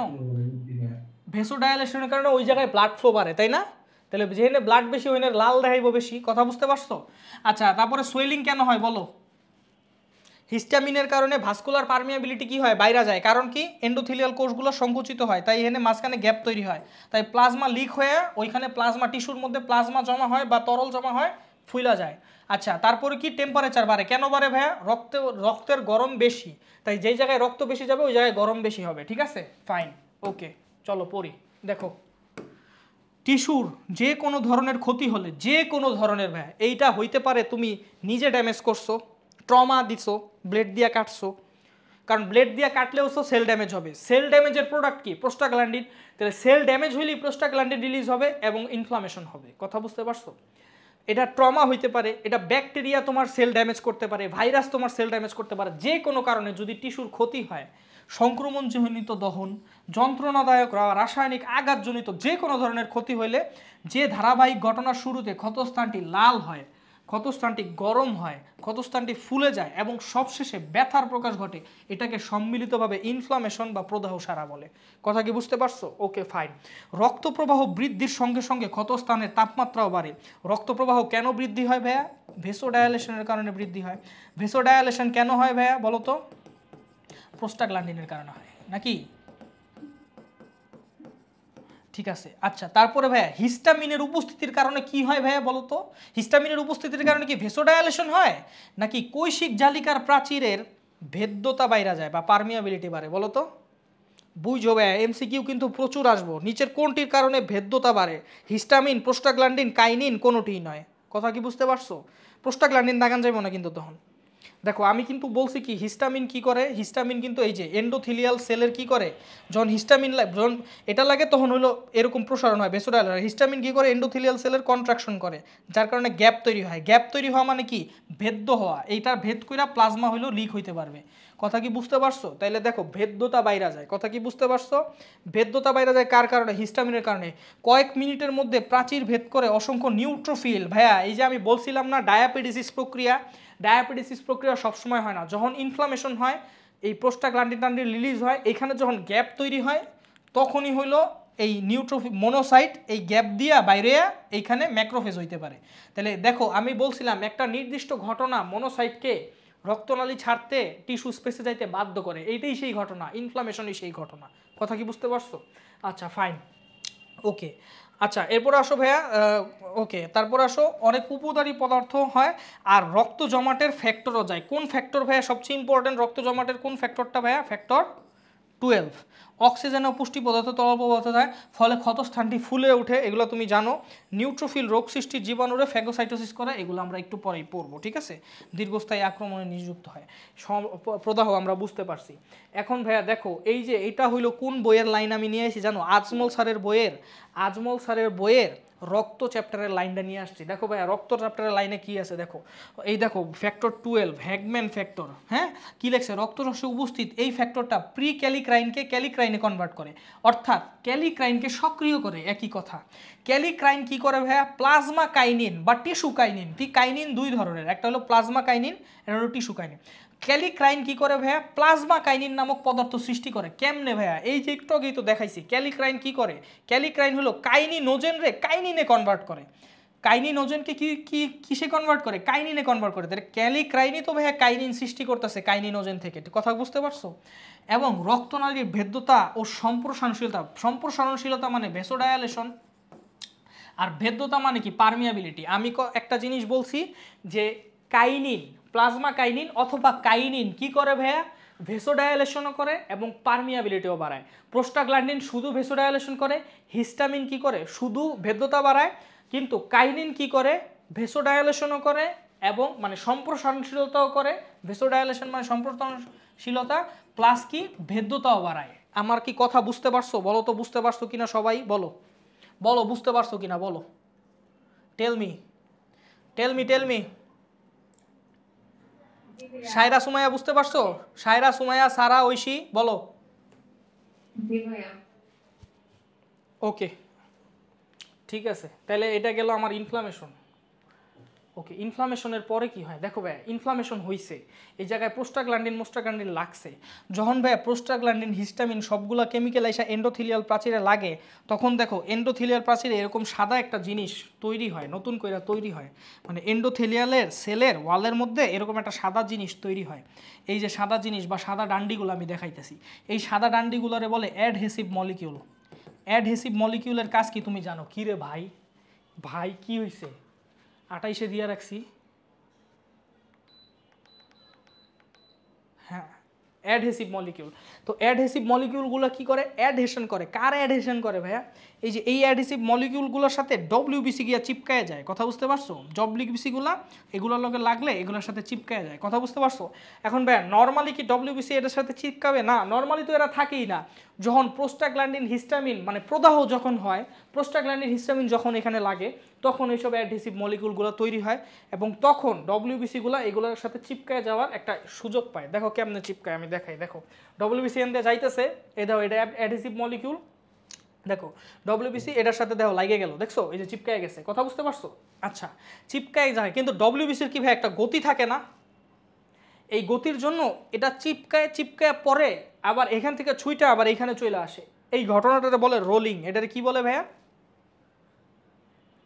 রোলিং বলে। কথা বুঝতে পারছো? তো এরকম কিছুক্ষণ রোল করে, রোল করে একটা জায়গায় একদম ফিক্স হয়ে যায়, মানে ফিক্সডভাবে চিপকায় যায়। কথা বুঝতে পারছো? আমি কি বলছি ভাইয়া? এটা নর্মালি এনে থাকে, বেগে থাকে, অনেক গতিতে কিন্তু ফ্লো হইতে থাকে। এখন গতিতে ফ্লো হয়েছে, এখন এই অ্যাডহেসিভ মলিকুল দেখছে, অ্যাডহেসিভ মলিকুলের সাথে চিপকাইলো, কিন্তু জড়তার কারণে ওর তো একটা এদিকে গতি আছে, গতির কারণে ও কি হয় ভাইয়া? এরকম রোল করতে থাকে। রোল করতে কিছুক্ষণ রোল করার পরে তার স্পিড একটু কমে, স্পিড কমার পরে সে একদম অ্যাডহেসিভ মলিকুলের সাথে লাইগা যায়। এটারে বলে একদম ফিক্সেশন বা অ্যাডহেশন। কথা বুঝতে পারছো? আচ্ছা, এরপরে সে কি করে বলো তো? এরপরে সে এই যে গ্যাপ আছে, এই গ্যাপ দিয়া ঢুইকা তার পা ঢুকাই দিয়া, হ্যাঁ, তার এই যে তার যে তোমার ইটা আছে, তার বডি এই গ্যাপ দিয়ে ঢুকাই দিয়া, এভাবে ঢুকাই দিয়া এইখানে চলে আসে। এই প্রসেসটার কি বলে ভাইয়া? রক্তনালী ভেদ করে টিস্যু স্পেসে যাওয়ার এই প্রসেসটাকে কি বলে ভাইয়া? ডায়াপেডিসিস। পড়ছো কিন্তু, সবই পড়ছো, পড়াশোনা ঠিক মতো করো নাই যে ভাবছো যে রাজিন আর কি টিচার, রাজিন তো বোধাই, ঠিক আছে? সব লোকাল টিচার মিচারের কাছে পড়ো ভালো। এখন দেখো ভাইয়া, এই যে তোমার এখন দেখো ডায়াবেটিস কি ভাইয়া? ডায়া শব্দের অর্থ কি? কে বলবা ভাইয়া? বলো তো ডায়া শব্দের অর্থ কি? ডায়া শব্দের অর্থ কি বলো? সাবাস, লাভলি। ডায়া শব্দের অর্থ একক্রস। পেডিসিস মানে পা বাইর করে দেওয়া। দেখো ও কেমনে বাইর করছে, এই দিক দিয়ে একটা পা বাইর করে দিয়ে তারপরে বের হয়েছে। কথা বুঝতে পারছো? বইয়ের মধ্যে একটা পিকচার আছে, দেখছো কিনা যায় না। দেখো এই যে দেখো এখানে দেখো সিলেক্টেড মানে অ্যাডহেসিভ মলিকিউল আছে, ও লাগলো, লাইগা একবার রোল করলো, রোল করে ও পা ঢুকাই দিয়ে এই যে এইখান থেকে এইখানে চলে আসলো, এটারে বলে ডায়াপেডিসিস। কথা বুঝতে পারছো? দেখো এই যে বইয়ের মধ্যে এই পিকচারটা আছে, দেখো রক্তনালী ভেদ করে, এই যে দেখো মোনোসাইট অথবা নিউট্রোফিল রক্তনালী ভেদ করে এই জায়গায় একটা পা ঢুকায় দেয়, মানে ওর বডির একটা পার্ট ঢুকায় দেয়, ওটারই বলে পা। কথা বুঝতে পারছো? এই যে একটা বডির পার্ট ঢুকায় দেয়, এটারই বলে পোডা বা পা। কথা বুঝতে পারছো? তো এই যে এটা হলো ডায়াবেটিস। দেখো নিউট্রোফিল কিন্তু ডায়াবেটিস করে। কোন দুইটা যে কে ফ্যাগোসাইটোসিস করে ভাইয়া? মোনোসাইট আর নিউট্রোফিল। তাহলে ফ্যাগোসাইটোসিস করতে হইলে তার কোন জায়গায় যাওয়া লাগবে বলো? এই এরিয়াতে, মানে এই সেটআপের মধ্যে। ও মাই গড, কি সমস্যা? হ্যাঁ, এই সেটআপের মধ্যে ফ্যাগোসাইটোসিস করতে হইলে তার কোন জায়গায় যাওয়া লাগবে বলো তো? এই সেটআপের মধ্যে ফ্যাগোসাইটোসিস করতে হইলে নিউট্রোফিল বলো আর মোনোসাইট বলো, দুইজনেরই হলো এই জায়গায় যাওয়া লাগবে, এই ব্যাকটেরিয়ারে ফ্যাগোসাইটোসিস করতে এই জায়গায় যাওয়া লাগবে। তার মানে কি রক্তনালী ছাইরা এইদিকে যাওয়া লাগবে। তাহলে ভাইয়া যারা ফ্যাগোসাইটোসিস করবে অবশ্যই তারাই ডায়াবেটিস করবে, কারণ যারা ফ্যাগোসাইটোসিস করবে তারাই তো এখানে যাবে, তারাই তো ভক্ষণ করবে। তাহলে ডায়াবেটিস কারা করে? আনসার বইল না যে সব ডব্লিউবিসি করে, এটা কোনো আনসার না। আনসার কে কে করে? একটা হলো মোনোসাইট, আরেকটা কে? নিউট্রোফিল। ওরা ডায়াবেটিস করে টিস্যু স্পেসে ঢুকে। এই যে দেখো ডায়াবেটিস করে তারা এই যে দেখো টিস্যু স্পেসে ঢুকলো, দেখো ডায়াবেটিস করে রোলিং হইলো প্রথমে, তারপরে ডায়াবেটিস করে তারা টিস্যু স্পেসে ঢুকলো। ওকে ফাইন, ঢুকছে। ঢুকার পরে এই যে এইভাবে হইলো সে ঢুকে। এভাবে দেখাইছি আমি, এটাও দেখা দিচ্ছি যে দেখো এটা হলো একটা মোনোসাইট, সরি এটা একটা নিউট্রোফিলটাই যে স্কুইজ করে বাইরে হয়ে গেছে, এই প্রসেসটারে বলে ডায়াপেডিসিস। ডায়া শব্দের অর্থ অ্যাক্রস, পেডিসিস মানে পা হইলো অ্যাক্রস দ্য ক্যাপিলারি, পা বাইর করে দিয়া বাইরে হয়ে যাওয়া, এটারে বলে ডায়াপেডিসিস। পড়ছো? Okay fine. এবার আসো ভাইয়া ডায়াবেটিস করলো। এখন ভাইয়া দেখো এটা হইলো তোমার ধরো ম্যাক্রোফেজ, মোনোসাইট তো এখানে এসে ম্যাক্রোফেজ হয়ে গেছে। ধরো এটা হলো ম্যাক্রোফেজ, আমি ম্যাক লিখলাম, এটা হলো নিউট্রোফিল, আমি এন লিখলাম, নিউ লিখলাম, ঠিক আছে? আচ্ছা ম্যাক্রোফেজের কি ভাইয়া কোনো চোখ আছে? ম্যাক্রোফেজ কীভাবে, দেখো ম্যাক্রোফেজের যদি এই জীবাণুটারে ফ্যাগোসাইটোসিস করতে হয় অবশ্যই ওর ওই ডিরেকশনে গেলে হবে না, ওই ডিরেকশনে গেলে হবে না, এই ডিরেকশনে গেলেও হবে না, ওর এই ডিরেকশনে আসা লাগবে, ওর এই ডিরেকশনে আসা লাগবে, এই যে এক্স ডিরেকশন, এই ডিরেকশনে হলে আসা লাগবে। কথা কি বুঝতে পারছো? আচ্ছা, ওর ওয়াই জেড অথবা এ ডিরেকশনে গেলে হবে না। এখন ভাই ম্যাক্রোফেজ কিভাবে বুঝে যে আমার এই ডিরেকশনে যাওয়া লাগবে বলো? বলো, এগুলাও পারো না? কেমোট্যাক্সিস প্রক্রিয়ায়। তাহলে কি ভাই কিভাবে বুঝে? দেখো ব্যাকটেরিয়া এই জায়গায় আছে মানে কি এই জায়গায় ও সেল ড্যামেজ করতেছে, এই জায়গায় যদি সেল ড্যামেজ করে তাহলে এই জায়গায় প্রোস্টাগ্ল্যান্ডিন বা কাইনিন এগুলো কি বেশি তৈরি হবে না কম তৈরি হবে বলো তো? বেশি তৈরি হবে। তাহলে দেখো এই এরিয়াটার মধ্যে প্রোস্টাগ্ল্যান্ডিন কাইনিন বেশি তৈরি হইতেছে, এগুলা ডিফিউজ হয়ে দেখো এই এরিয়াতে কম আছে। তাহলে দেখো ও কি করে, ও প্রোস্টাগ্ল্যান্ডিন আর কাইনিনকে স্মেল কইরা কইরা আগাইতে থাকে, ও প্রোস্টাগ্ল্যান্ডিন আর কাইনিনকে স্মেল কইরা কইরা আগাইতে থাকে। ট্যাক্সিস মানে চলন, কেমো শব্দের অর্থ কেমিক্যাল। ও যেহেতু কেমিক্যালের দিকে চলন করে, ও হইলো এই যে এইখানে কম ঘনত্ব কনসেন্ট্রেশন, এখানে বেশি ঘনত্ব, তো ও প্রোস্টাগ্ল্যান্ডিন আর কি কাইনিনকে স্মেল করতে করতে বা ওই রিসেপ্টরের সাথে লাগতে লাগতে ও হইলো আগাইতে থাকে এবং এই ডিরেকশন বরাবর যায়। এই যে ভাইয়া কেমিক্যাল বরাবর যে এই রক্তনালীর চলন, এবার এইখানে যদি মারো তাহলে এইখানে কি হিস্টামিন প্রোস্টাগ্ল্যান্ডিন কাইনিন তৈরি হবে, তাহলে নিউট্রোফিলও এই বরাবর যাবে। কথা বুঝতে পারছো? এই যে কেমিক্যালের দিকে যে চলন, এই ঘটনাটা কি বলে ভাইয়া?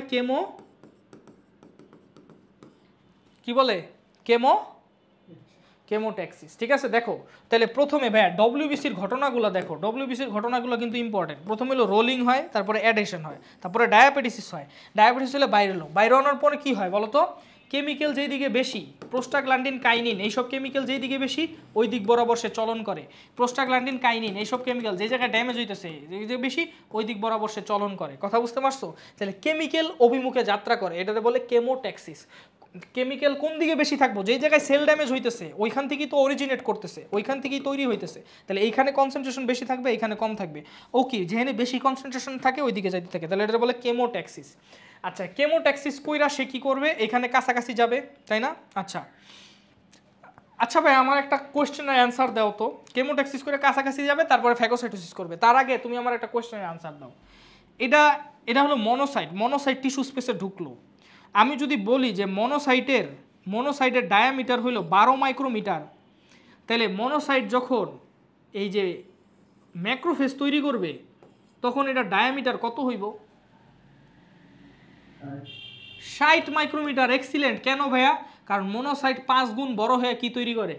ম্যাক্রোফেজ তৈরি করে। তাহলে দেখো ভাইয়া, মনোসাইটের দৈর্ঘ্য যদি মানে ডায়ামিটার যদি আমি 12 মাইক্রোমিটার দিয়ে রাখি, তাহলে দেখো 5 গুণ বড় হয়ে ও কি করে ম্যাক্রোফেজ যে তৈরি করবো, এটা ডায়ামিটার হলো 60 মাইক্রোমিটার। কথা বুঝতে পারছো?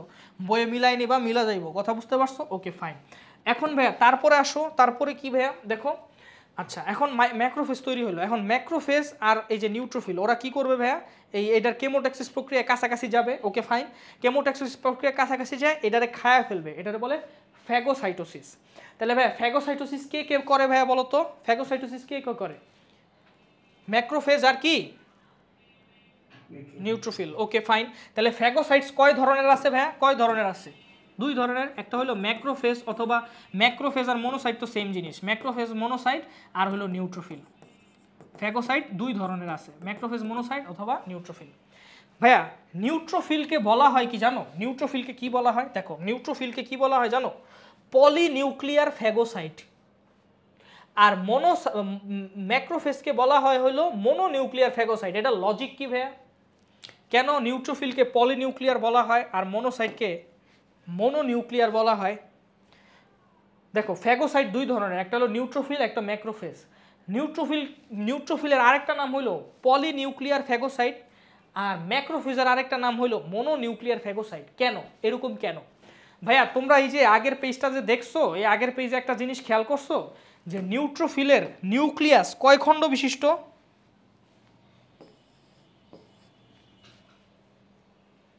2 থেকে 5 খণ্ড বিশিষ্ট। তার মানে ভাইয়া মনোসাইটের নিউক্লিয়াস যদি তুমি দেখো, নিউট্রোফিলের নিউক্লিয়াস যদি তুমি দেখো, ওর মিনিমাম 3টা খণ্ড তো থাকবে। 2 থেকে 5-এর অ্যাভারেজ হলো 3। তাহলে ভাইয়া ওর তাহলে খণ্ড কি একটা না অনেকগুলা বলো তো? খণ্ড কি একটা না অনেকগুলা নিউক্লিয়াসের? অনেকগুলা খণ্ড। যেহেতু অনেকগুলা খণ্ড তাই এটারে পলি বলে। পলি নিউক্লিয়ার মানে কি? তার নিউক্লিয়াসে অনেকগুলা খণ্ড আছে। তার দেখলে মনে হয় যে তার 3টা নিউক্লিয়াস আছে, আসলে তো না, আসলে তো একটাই নিউক্লিয়াস, কিন্তু এটা খণ্ডিত হয়ে গেছে। তাই দেখলে মনে হয় 3টা নিউক্লিয়াস আছে, তাই এটারে বলে পলি নিউক্লিয়ার ফ্যাগোসাইট। আমার কথা কি বুঝতে পারছো? বলো। আর মনোসাইট দেখতে কেমন ভাইয়া? মনোসাইট দেখতে এরকম। তার যে তোমার নিউক্লিয়াসটা আছে এটা একটাই নিউক্লিয়াস, কিন্তু নিউক্লিয়াসটার শেপ কেমন? Kidney shape. কিন্তু নিউক্লিয়াস কয়টা মনে হয়? এটা কি খণ্ডিত নিউক্লিয়াস না একটাই নিউক্লিয়াস? এটা কি খণ্ডিত না? তাহলে নিউক্লিয়াস কয়টা মনে হয় দেখলে? একটাই। তাই এটাতে বলে মোনো শব্দের অর্থ কি?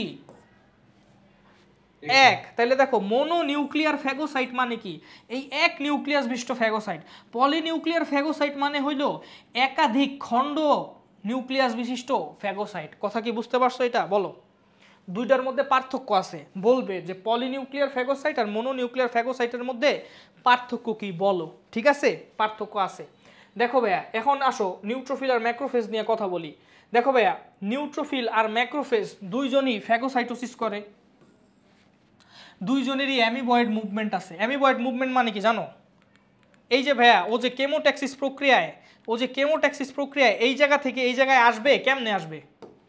ও যে কেমোট্যাক্সিস প্রক্রিয়া এই জায়গা থেকে এক জায়গায় আসবে, মুভমেন্ট না করে কি আসতে পারবে?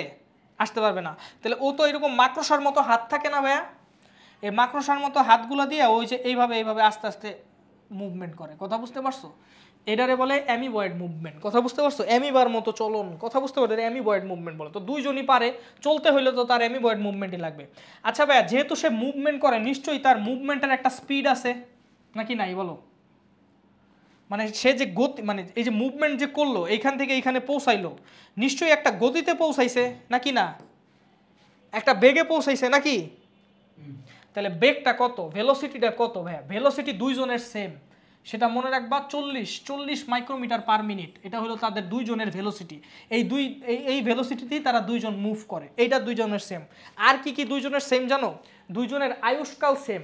মনোসাইটের আয়ুষ্কাল ভাইয়া, ম্যাক্রোফেজ আয়ুষ্কাল তো 2-3 মাস, তাই না? মনোসাইটের আয়ুষ্কাল মনে রাখবা 2 থেকে 5 দিন, এটারও আয়ুষ্কাল হলো 2 থেকে 5 দিন। দুইজনের আয়ুষ্কাল সেম, বাকি কিছুই ভাইয়া সেম না। ভাইয়া দেখো, ম্যাক্রোফেজ কিন্তু ভাইয়া মনে রাখবা, নিউট্রোফিল হইল 3 থেকে 20টা ব্যাকটেরিয়া গ্রাস করতে পারে, ম্যাক্রোফেজ হইল 100টা ব্যাকটেরিয়া গ্রাস করতে পারে। তাহলে আমার একটু বলো তো, কার ফ্যাগোসাইটোসিস করার ক্ষমতা বেশি, ম্যাক্রোফেজ না নিউট্রোফিল? বলো। ম্যাক্রোফেজ। আচ্ছা বলো তো, তাহলে কে মরবো, আগে মরবো কে? নিউট্রোফিল আগে মরবো না ম্যাক্রোফেজ আগে মরবো? নিউট্রোফিল আগে মরবো। ধরলাম, দেখো 3 থেকে 20টা বলছে না, ধরলাম যে নিউট্রোফিল 4টা ব্যাকটেরিয়া গ্রাস করতে পারে, 3 থেকে 20টার মধ্যে তো 4ও পারে, আর ও 100টা গ্রাস করতে পারে। তাহলে ভাইয়া, ও 100টা গ্রাস করব আর নিউট্রোফিল 4টা গ্রাস করব।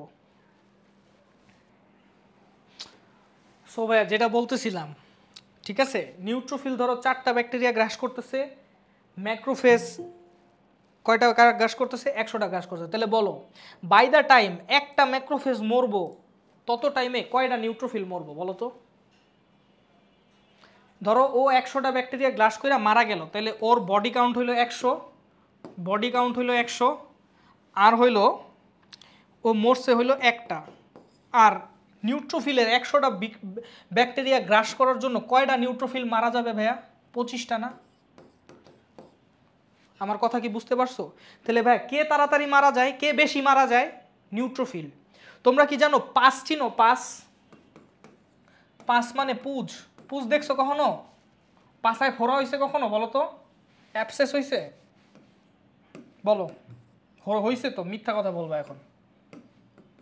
বসতে পারতা না, বলতা যে দোস্ত আমার একটু সমস্যা আছে, কোমরে একটু ব্যথা আছে, বাট আসলে যে পাছায় ফোড়ার কারণে বসতে পারতা না এটা তো বলবা না, ঠিক আছে? যাই হোক, এখন বলো ফোড়া বা পুজ মানে কি জানো? পুজ নাথিং বাট ডেড মানে ডেড ডব্লিউবিসি রে পুজ বলে। এক কথায় ভাইয়া, ডেড ডব্লিউবিসি পুজ তৈরি করে। কথা বুঝতে পারছো? এই যে সাদা সাদা পুজ তৈরি করে। এখন আমার একটু বলো তো, এই যে ডেড ডব্লিউবিসির মধ্যে কে তাড়াতাড়ি মরতেছে বলো তো? নিউট্রোফিল তাড়াতাড়ি মরতেছে। তাহলে বলো তো, পুজ কে তৈরি করবে, নিউট্রোফিল না ম্যাক্রোফেজ? মানে দুইজনই তৈরি করবে, বাট কার কন্ট্রিবিউশন বেশি থাকবে? কে তাড়াতাড়ি মরে বল?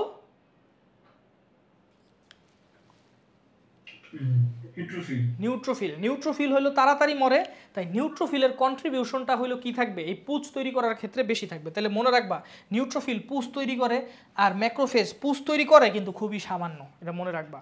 ভাই, কার সাইজ বড় বলো তো? ম্যাক্রো, নামের লগেই ম্যাক্রো আছে, কার সাইজ বড়? ওর সাইজ বড়। তাহলে যার সাইজ বড় সে হইলো বড় বড় জিনিসে ফ্যাগোসাইটোসিস করতে পারবে, আর নিউট্রোফিলের সাইজ ছোট, তাই ও বড় বড় জিনিসে ফ্যাগোসাইটোসিস করতে পারবে না। তাহলে দেখো, ম্যাক্রোফেজ কারে কারে ফ্যাগোসাইটোসিস করে দেখো তো? ভাইরাসে করে, ব্যাকটেরিয়ারে করে, এই পর্যন্ত তো ছোটই আছে। ফাঙ্গাস কিন্তু অনেক বড়, ফাঙ্গাস কিন্তু অনেক সেল, একটা ফাঙ্গাল সেল কিন্তু অনেক বড়, ইউক্যারিওটিক একটা সেল। ব্যাকটেরিয়া তো ভাইয়া প্রোক্যারিওটিক সেল, ফাঙ্গাল সেল কিন্তু ইউক্যারিওটিক। তাহলে ভাইয়া ফাঙ্গাল সেল অনেক বড়। তাহলে দেখো ম্যাক্রোফেজ কিন্তু অনেক গ্রাস করতে পারে। অন্যদিকে ভাইয়া দেখো আমাদের নিউট্রোফিল কারে গ্রাস করতে পারে ভাইয়া? ভাইরাস রে, ভাইরাস ছোট, ব্যাকটেরিয়াও ছোট, প্রোক্যারিওটিক। প্রোটিন কি ছোট না ভাইয়া? প্রোটিন তো অনেক ছোট, প্রোটিন কি অনেক ছোট।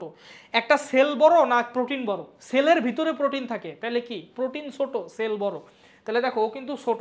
আর ও আরো কারে কারে করতে পারে জানো? প্লাজমোডিয়াম আছে না, ম্যালেরিয়া, ও কিন্তু প্লাজমোডিয়াম কিন্তু একটা পরজীবী, মানে ফুল একটা সেল। আরবিসি একটা বড় একটা সেল, তাহলে আরবিসি কিন্তু বড় প্রোটিনের থেকে, কথা বুঝতে পারো? দেখো ও কারে কারে ফ্যাগোসাইটোসিস করতে পারে, এটা মনে রাখার ট্রিক্স খুব ইজি। ও যেহেতু ছোট তাই ও বড় জিনিসটা ফ্যাগোসাইটোসিস করতে পারবে না। ছোট জিনিস কারা আর বড় জিনিস কারা? দেখো ভাইরাস ছোট জিনিস, এটা সবাই জানো।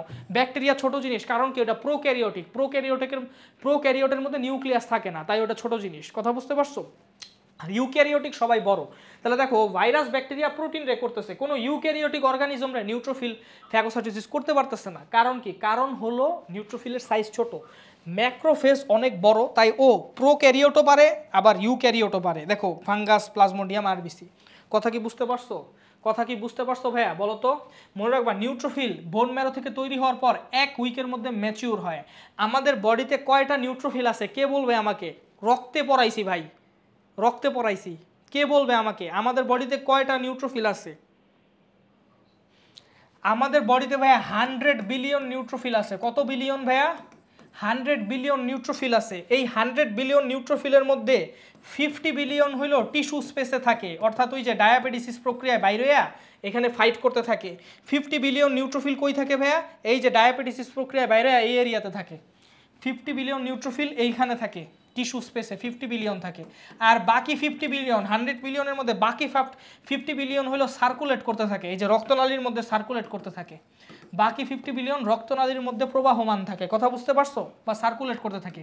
এই যে বাকি 50 বিলিয়ন আছে, মানে অর্থাৎ এই যে 50 বিলিয়নটা আছে, এই 50 বিলিয়নের অর্ধেক মানে 25 বিলিয়ন, এই 50 বিলিয়নের অর্ধেক অর্থাৎ 25 বিলিয়ন এটা রক্তের একদম মিড স্ট্রিমে থাকে। মিড স্ট্রিম মানে কি জানো? একদম মধ্যের যে ফ্লোটা আছে, অর্থাৎ এতটুকুর যে ফ্লোটা আছে, এই এতটুকু ফ্লোয়ের মধ্যে যে এতটুকু মানে একদম রক্তনালী একদম মাঝখান দিয়া যেই রক্তটা ফ্লো হইতেছে ওইটা বলে মিড স্ট্রিম, একদম মিড স্ট্রিমে থাকে, কথা বুঝতে পারছো?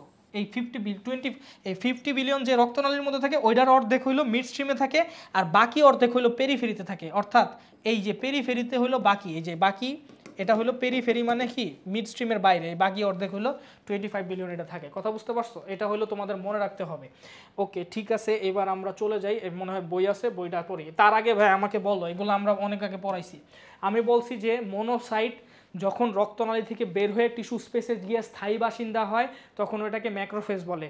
এখন ম্যাক্রোফেজ বিভিন্ন টিস্যুতে স্থায়ী বাসিন্দা হইতে পারে, বিভিন্ন টিস্যুর মানে প্লেসমেন্ট অনুসারে ম্যাক্রোফেজকে বিভিন্ন নামে ডাকা হয়। ম্যাক্রোফেজকে বিভিন্ন টিস্যুতে প্লেসমেন্ট অনুসারে বিভিন্ন নামে ডাকা হয়। যেমন ফুসফুসে যেই ম্যাক্রোফেজ থাকে, ম্যাক্রোফেজটার নাম কি আমাকে কে বলবে? নাফিম বলো, বার্থডে বয় বলো, বার্থডে বয় বলো, তাড়াতাড়ি বলো।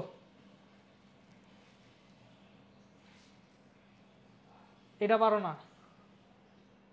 আর ইউ কিডিং মি?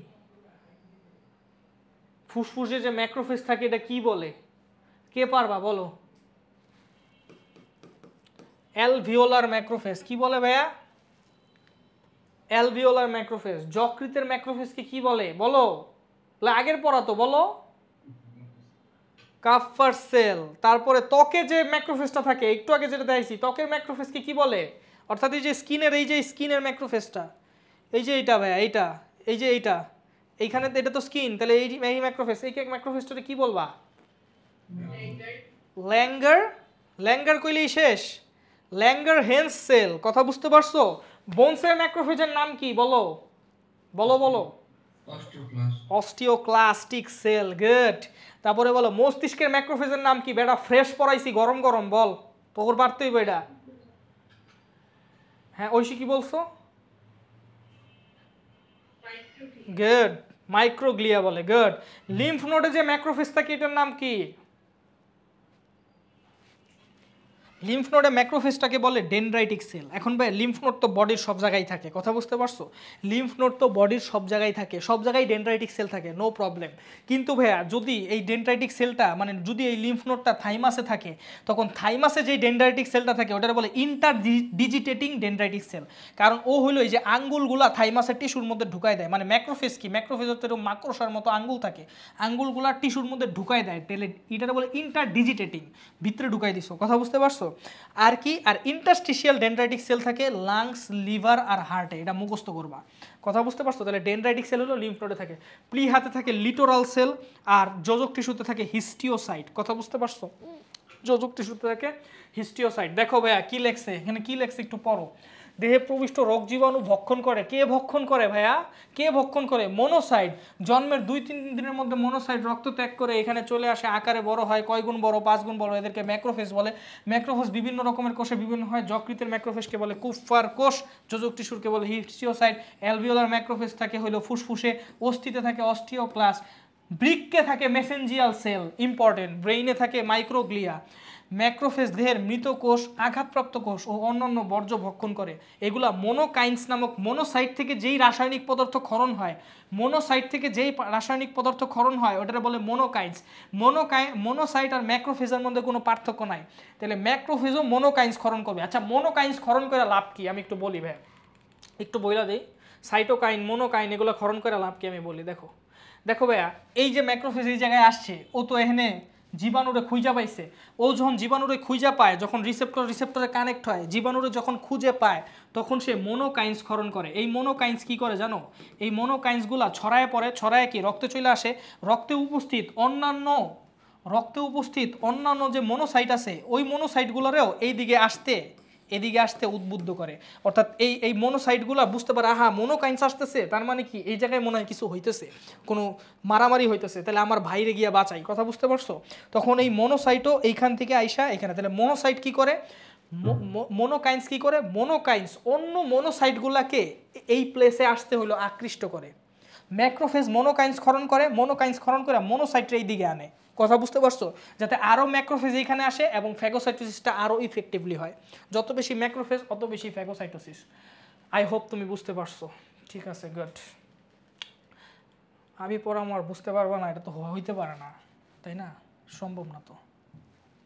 আচ্ছা তারপর আসো, মোনোকাইন্স হলো রাসায়নিক অনাক্রম্যতা, মানে হলো ইমিউনিটি ভাইয়া। এটা আমি না সেকেন্ড ইয়ার এই অ্যাডমিশনের আগ পর্যন্ত জানতাম না যে অনাক্রম্যতা মানে ইমিউনিটি, ঠিক আছে? যাই হোক, দানাদার গ্রানুলোসাইট, 3 প্রকার আছে, এগুলা পারবা, এগুলা বাদ। আচ্ছা এখন আসো ভাইয়া, ম্যাক্রোফেজের মধ্যে যে 2 প্রকারের ম্যাক্রোফেজ, এরা বলে ম্যাক্রোস শব্দের অর্থ লাজ, ফাজ মানে ইট, তাহলে বিগ ইটার্সের ম্যাক্রোফেজ বলে। মনোসাইট হচ্ছে বৃক্কাকার কি মনোসাইট নাকি মনোসাইটের নিউক্লিয়াস? ভাইয়া কি লেখে এগুলো বলো তো? মনোসাইট কি বৃক্কাকার নাকি মনোসাইটের নিউক্লিয়াস বৃক্কাকার? মনোসাইটের নিউক্লিয়াস হলো বৃক্কাকার। দানাহীন, হ্যাঁ এটা অ্যাগ্রানুলোসাইট, তাই দানাহীন সাইটোপ্লাজম বিশিষ্ট শ্বেত রক্তকণিকা। কথা কি বুঝতে পারছো? দেহের মোট শ্বেত রক্তকণিকার 4% মনোসাইট। বলো তো দেহের মোট শ্বেত রক্তকণিকার সবচেয়ে বেশি শতাংশ ডব্লিউবিসি কোনটা? কে বলতে পারবা বলো? Tell me. নিউট্রোফিল কত পার্সেন্ট ভাই? বল। এখন আর পারো না, 60%, 40 to 60%, কথা বুঝতে পারছো? অস্থিমজ্জা স্টেম কোষ উৎপন্ন হয় এবং 10 থেকে 12 ঘন্টা, 10 থেকে 20 ঘন্টা লেহেনে লেখছে, আরেক জায়গায় লেখছে 2 থেকে 3 দিন। তো যাই হোক 10 থেকে 20 ঘন্টা, 2 থেকে 3 দিন। ইনফ্লামেশন ট্রিগার হইলেই এটা ক্যাপিলারি ভেদ কইরা চইলা যায় হইলো কৈশিক নালিকার পাঁচনের ভিতর দিয়া টিস্যু অভিযাত্রী হয়ে ফুলতে শুরু করে, মানে সাইজ বড় হইতে শুরু করে। কত গুণ বড় হয়? 5 গুণ বড় হয় ভাইয়া। রক্ত চ্যাপ্টারে গিয়া দেখবা মনোসাইটের ব্যাস হইল 12 মাইক্রোমিটার, আর এই জায়গায় দেখো ম্যাক্রোফেজের ব্যাস হইল 60 মাইক্রোমিটার। 5 দিয়া গুণ দিলেই শেষ। পরিণত মনোসাইটকে ম্যাক্রোফেজ বলে, 400 বার বলছি। কিন্তু ম্যাক্রোফেজ সারা শরীরে পরিভ্রমণ করে অন্যগুলো, আচ্ছা কিছু ম্যাক্রোফেজ সারা শরীরে পরিভ্রমণ করে, অন্য ম্যাক্রোফেজগুলো স্থায়ীভাবে টিস্যুতে থাকে। যেগুলো স্থায়ীভাবে টিস্যুতে থাকে ওইগুলোরই নাম দেওয়া হয় ভাইয়া। যেমন ফুসফুসে থাকে অ্যালভিওলার ম্যাক্রোফেজ, যকৃতে থাকে কাপ্পার সেল, বৃক্কে থাকে মেসেঞ্জিয়াল কোষ, যোজক টিস্যু থাকে হিস্টিওসাইট, মস্তিষ্কে থাকে মাইক্রোগ্লিয়া। বিশেষ করে লসিকা গ্রন্থিতেও হইলেও থাকে। প্রয়োজনে এখানে ম্যাক্রোফেজের গতি হইল ভাইয়া 40 মাইক্রোমিটার পার মিনিট ঘনপদীয় চলনের সাহায্যে। ঘনপদীয় মানে সিউডোপড দিয়ে এইভাবে চলন করে, এটা অ্যামিবয়েড চলন করে সাধারণত, এবং বেশ কয়েক মাস পর্যন্ত সে জীবিত থাকতে পারে, এটা আমি বলে দিছি। ম্যাক্রোফেজ দেহে প্রতিষ্ঠিত বিজাতীয় পদার্থ, বিজাতীয় পদার্থ মানে ফরেন সাবস্টেন্স, মানে যেটা আমাদের নিজের বডির না, বাইরে থেকে আসছে। ব্যাকটেরিয়া কি ভাইয়া? বাইরের জিনিস, নিজের বডির কিছু না। ভাইরাস কি ভাইয়া? বাইরের জিনিস, নিজের বডির কিছু না। তাহলে ফরেন সাবস্টেন্স বা বিদেশি পদার্থ, এই তুমি বুঝতে পারতেছো আদনান? বলো তো ফরেন সাবস্টেন্স মানে কি? হ্যাঁ, তাহলে বুঝতে পারছো। আচ্ছা, পদার্থের ইমিউন সারাদানে মূল ভূমিকা পালন করে। যখন মনোসাইটগুলো টিস্যুতে অভিযাত্রী হয়ে ম্যাক্রোফেজে পরিণত হয়। আচ্ছা ঠিক আছে, এই যে ডায়াবেটিস প্রক্রিয়া কি ম্যাক্রোফেজে, ম্যাক্রোফেজের উপস্থিতি দেখেই ধারণা করা হয় যে, মানে যদি দেখো যে একটা টিস্যুর, ধরো টিস্যু কাইটা তুমি মাইক্রোস্কোপে দেখলা ওই টিস্যুতে ম্যাক্রোফেজ অনেক বেশি, তার মানে ওই টিস্যুতে অ্যাক্টিভ ইনফ্লামেশন চলতেছে। ঠিক আছে। আচ্ছা, ইমিউনতন্ত্রের মাধ্যমে সক্রিয় ম্যাক্রোফেজ নিউট্রোফিলের চেয়ে বেশি শক্তিশালী ফ্যাগোসাইট, এটা আমি বলছি। কারণ কি? কারণ ও 100টার মতো ব্যাকটেরিয়া গ্রাস করতে পারে, অন্যদিকে নিউট্রোফিল অনলি 3 থেকে 20টা ব্যাকটেরিয়া গ্রাস করতে পারে। আচ্ছা, কখনো বা সম্পূর্ণ লাল রক্তকণিকা এবং ছত্রাক ম্যালেরিয়ার মতো বড় জীবাণু পদার্থও কিন্তু গ্রাস করতে পারে। দেখো, সম্পূর্ণ লাল রক্তকণিকা বড় একটা সেল, ছত্রাক ফাঙ্গাল সেল, ম্যালেরিয়া মানে কি প্লাজমোডিয়ামের সেলও সে গ্রাস করতে পারে। কারণ কি? ম্যাক্রোফেজের সাইজ বড়। নিউট্রোফিল কি এগুলা খাইতে পারবে? অ্যান্সার হলো না। নিউট্রোফিল কারে কারে খাইতে পারবে? ভাইরাস, প্রোক্যারিওট মানে ছোট ব্যাকটেরিয়া, ঠিক আছে, আর হইলো কি প্রোটিন। প্রোটিন অনেক ছোট ভাইয়া, প্রোটিন ভাইরাসের থেকেও ছোট, কারণ ভাইরাস প্রোটিন দিয়ে গঠিত। ঠিক আছে, যাই হোক, এরপর আসো ম্যাক্রোফেজ এসব পর্যন্ত গ্রহণ, উপজাত ও অপাচ্য অংশ বহিষ্কৃত করে, এগুলো আমরা পড়বো পরে। সাইটোকাইন্স নামক রাসায়নিক বার্তাবাহক ক্ষরণের মাধ্যমে প্রয়োজনীয় কোষকে একত্রিত করে। মোনোকাইন এক ধরনের সাইটোকাইন, প্রোস্টাগ্ল্যান্ডিন এক ধরনের সাইটোকাইন, কাইনিন এক ধরনের সাইটোকাইন। সাইটোকাইন জিনিসটা কি বুঝো? সাইটোকাইন হলো যেসব, সাইটো মানে সেল, সেল থেকে ইনফ্লামেশনের সময় যেই সব কেমিক্যাল ক্ষরণ পায় সবগুলারে একসাথে সাইটোকাইন বলে।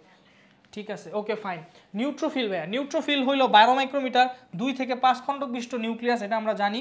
সূক্ষ্ম দানাময় সাইটোপ্লাজম, দানাগুলো নিউট্রাল। দেহের মোট শ্বেত রক্তকণিকার 60 থেকে 70% ইজ ইট? আচ্ছা নাই, গাইটনে তো এটা ছিল না। এসব কণিকায় ঘনপদীয় চলন প্রদর্শন করে। তারপরে হলো 40 মাইক্রোমিটার পার মিনিট, এটা বলছি। অস্থিমজ্জা স্টেম কোষ থেকে উৎপন্ন হয়। একজন স্বাভাবিক পূর্ণবয়স্ক মানুষ দৈনিক প্রায় 100 বিলিয়ন নিউট্রোফিল উৎপন্ন হয় এবং 100 বিলিয়ন নিউট্রোফিলই থাকে। এক সপ্তাহের মধ্যে 15 নিউট্রোফিল রূপ নেয়। আচ্ছা, এগুলো ক্ষণস্থায়ী রক্তকণিকা, তার এই কারণে এদের এত বেশি তৈরি করা লাগে, এই কারণে এদের পার্সেন্টেজ এত বেশি। ক্ষণস্থায়ী যে তাড়াতাড়ি তৈরি হয়, তাড়াতাড়ি মরে যায়। 3 থেকে 10টা ব্যাকটেরিয়া গ্রাস করি, 3 থেকে 20টা ব্যাকটেরিয়া গ্রাস করে সে মরে যায়। তাই এই কারণে এরা ক্ষণস্থায়ী, কথা বুঝতে পারছো? এই কারণে এগুলোর প্রোডাকশন বেশি করা লাগে, এই কারণে এদের ব্লাডে হইলো তোমার কি পার্সেন্টেজ বেশি। আচ্ছা ওকে, তারপর দেখো দেহ প্রবেশে 12 ঘন্টা থেকে 3 দিন পর্যন্ত জীবিত থাকে, তবে টিস্যুতে প্রবেশ করলে কি বেশ কিছুদিন বাঁচে। যেহেতু ক্ষণজীবী তাই দেহের সুরক্ষার জন্য এসব কণিকার প্রয়োজন পড়ে, তাই তারা বিপুল সংখ্যক নিউট্রোফিল অস্থিমজ্জায় মজুদ থাকে, মানে প্রতিনিয়ত প্রোডাকশন হইতে থাকে। অস্থিমজ্জার বাইরে সংবহিত 100 বিলিয়ন নিউট্রোফিলের মধ্যে 100 বিলিয়ন নিউট্রোফিলের মধ্যে 50 বিলিয়ন, দেখো কি লেখছে, 100 বিলিয়ন নিউট্রোফিলের মধ্যে অর্ধেক মানে 50 বিলিয়ন হইল রক্তবাহিকার মধ্যে হইল থাকে। ঠিক আছে, 50 বিলিয়ন অর্ধেক হইল টিস্যুর মধ্যে থাকে, অর্ধেক হইল রক্তবাহিকায় থাকে। রক্তবাহিকায় যে 50 বিলিয়ন থাকে ওইটার অর্ধেক মানে 25 বিলিয়ন মিড স্ট্রিম বা মূল স্রোতের সাথে থাকে, আর বাকি যে অর্ধেক আছে অর্থাৎ বাকি 25 বিলিয়ন পেরিফেরিতে থাকে, অর্থাৎ রক্তবাহিকার প্রাচীর ঘেঁষা থাকে। কি ভাইয়া বোঝা গেছে নাকি বোঝা যায় না? বলো তো, বোঝা গেছে আমি কি বুঝাইছি এখানে? এগুলো কিন্তু আগেই বুঝাই আসছি। বলো তো লামিয়া, আদনান, ঐশী, সায়রা, সুমাইয়া, নাফিম, বলো বুঝতে পারছো? বলো বলো, আনসার দাও, আনসার। আচ্ছা গুড। তারপরে আসো, নিউট্রোফিল হচ্ছে সক্রিয় ফ্যাগোসাইটিক শ্বেত রক্তকণিকা। এগুলো বহিরাগত ব্যাকটেরিয়া, ভাইরাস এবং যে কোনো ধরনের আণুবীক্ষণিক প্রোটিন কণা গ্রাস করতে পারে। দেখো প্রোটিন কণা কিন্তু বলছিলাম, ব্যাকটেরিয়া, ভাইরাস, প্রোটিন। কণিকার অভ্যন্তরে লাইসোজোম সক্রিয় প্রোটিওলাইটিক এনজাইম ধারণ করে রাখে, তার সাহায্যে ঘৃত বস্তু হয়। নিউট্রোফিলের পক্ষে ব্যাকটেরিয়ার চেয়ে বড় পদার্থ গ্রাস করা সম্ভব নয়। কেন? কারণ ওর সাইজ ছোট। নিউট্রোফিলের পক্ষে ব্যাকটেরিয়ার চেয়ে বড় পদার্থ গ্রাস করা সম্ভব নয়। একটি নিউট্রোফিল 3 থেকে 20টি ব্যাকটেরিয়া গ্রাস করতে পারে, আর ওইদিকে 100, তাহলে ওর পাওয়ার কম। এরপর সেটি নিজেই মৃত্যুবরণ করে। মৃত্যুবরণ করে সে কি তৈরি করে? পুঁজ তৈরি করে। কথা বুঝতে পারছো? মৃত্যুবরণ করে সে কি তৈরি করে? পুঁজ তৈরি করে। দেখো ম্যাক্রোফেজ অদানাদার শ্বেতরক্ত কণিকা, ম্যাক্রোফেজ অবশ্যই অদানাদার। নিউট্রোফিল কি? দানাদার। যেগুলোর শেষে ফিল আছে ওগুলো দানাদার। নিউট্রোফিল, বেজোফিল, ইওসিনোফিল পড়ছি। মনোসাইট রক্তের বাইরে বৃহদাকার হয়ে করে, 5 গুণ বড় হয়ে করে, ঠিক আছে।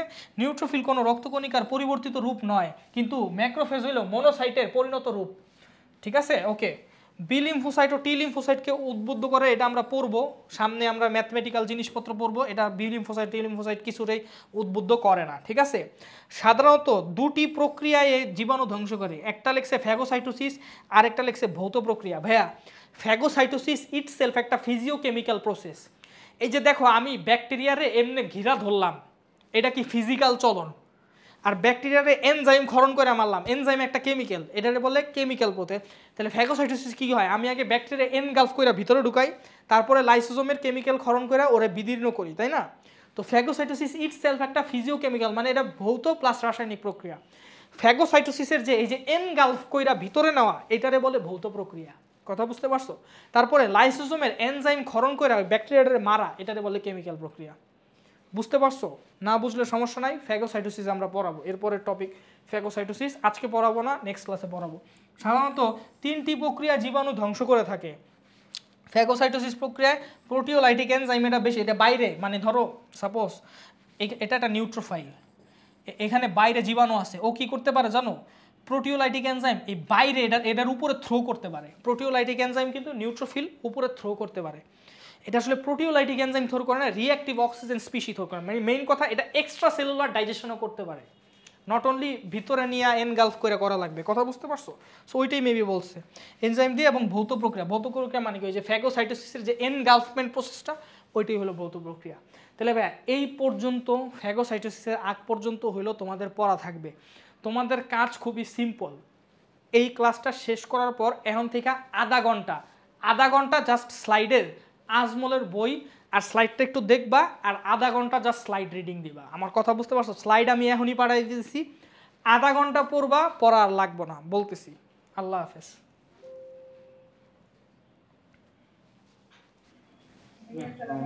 ওয়ালাইকুম আসসালাম।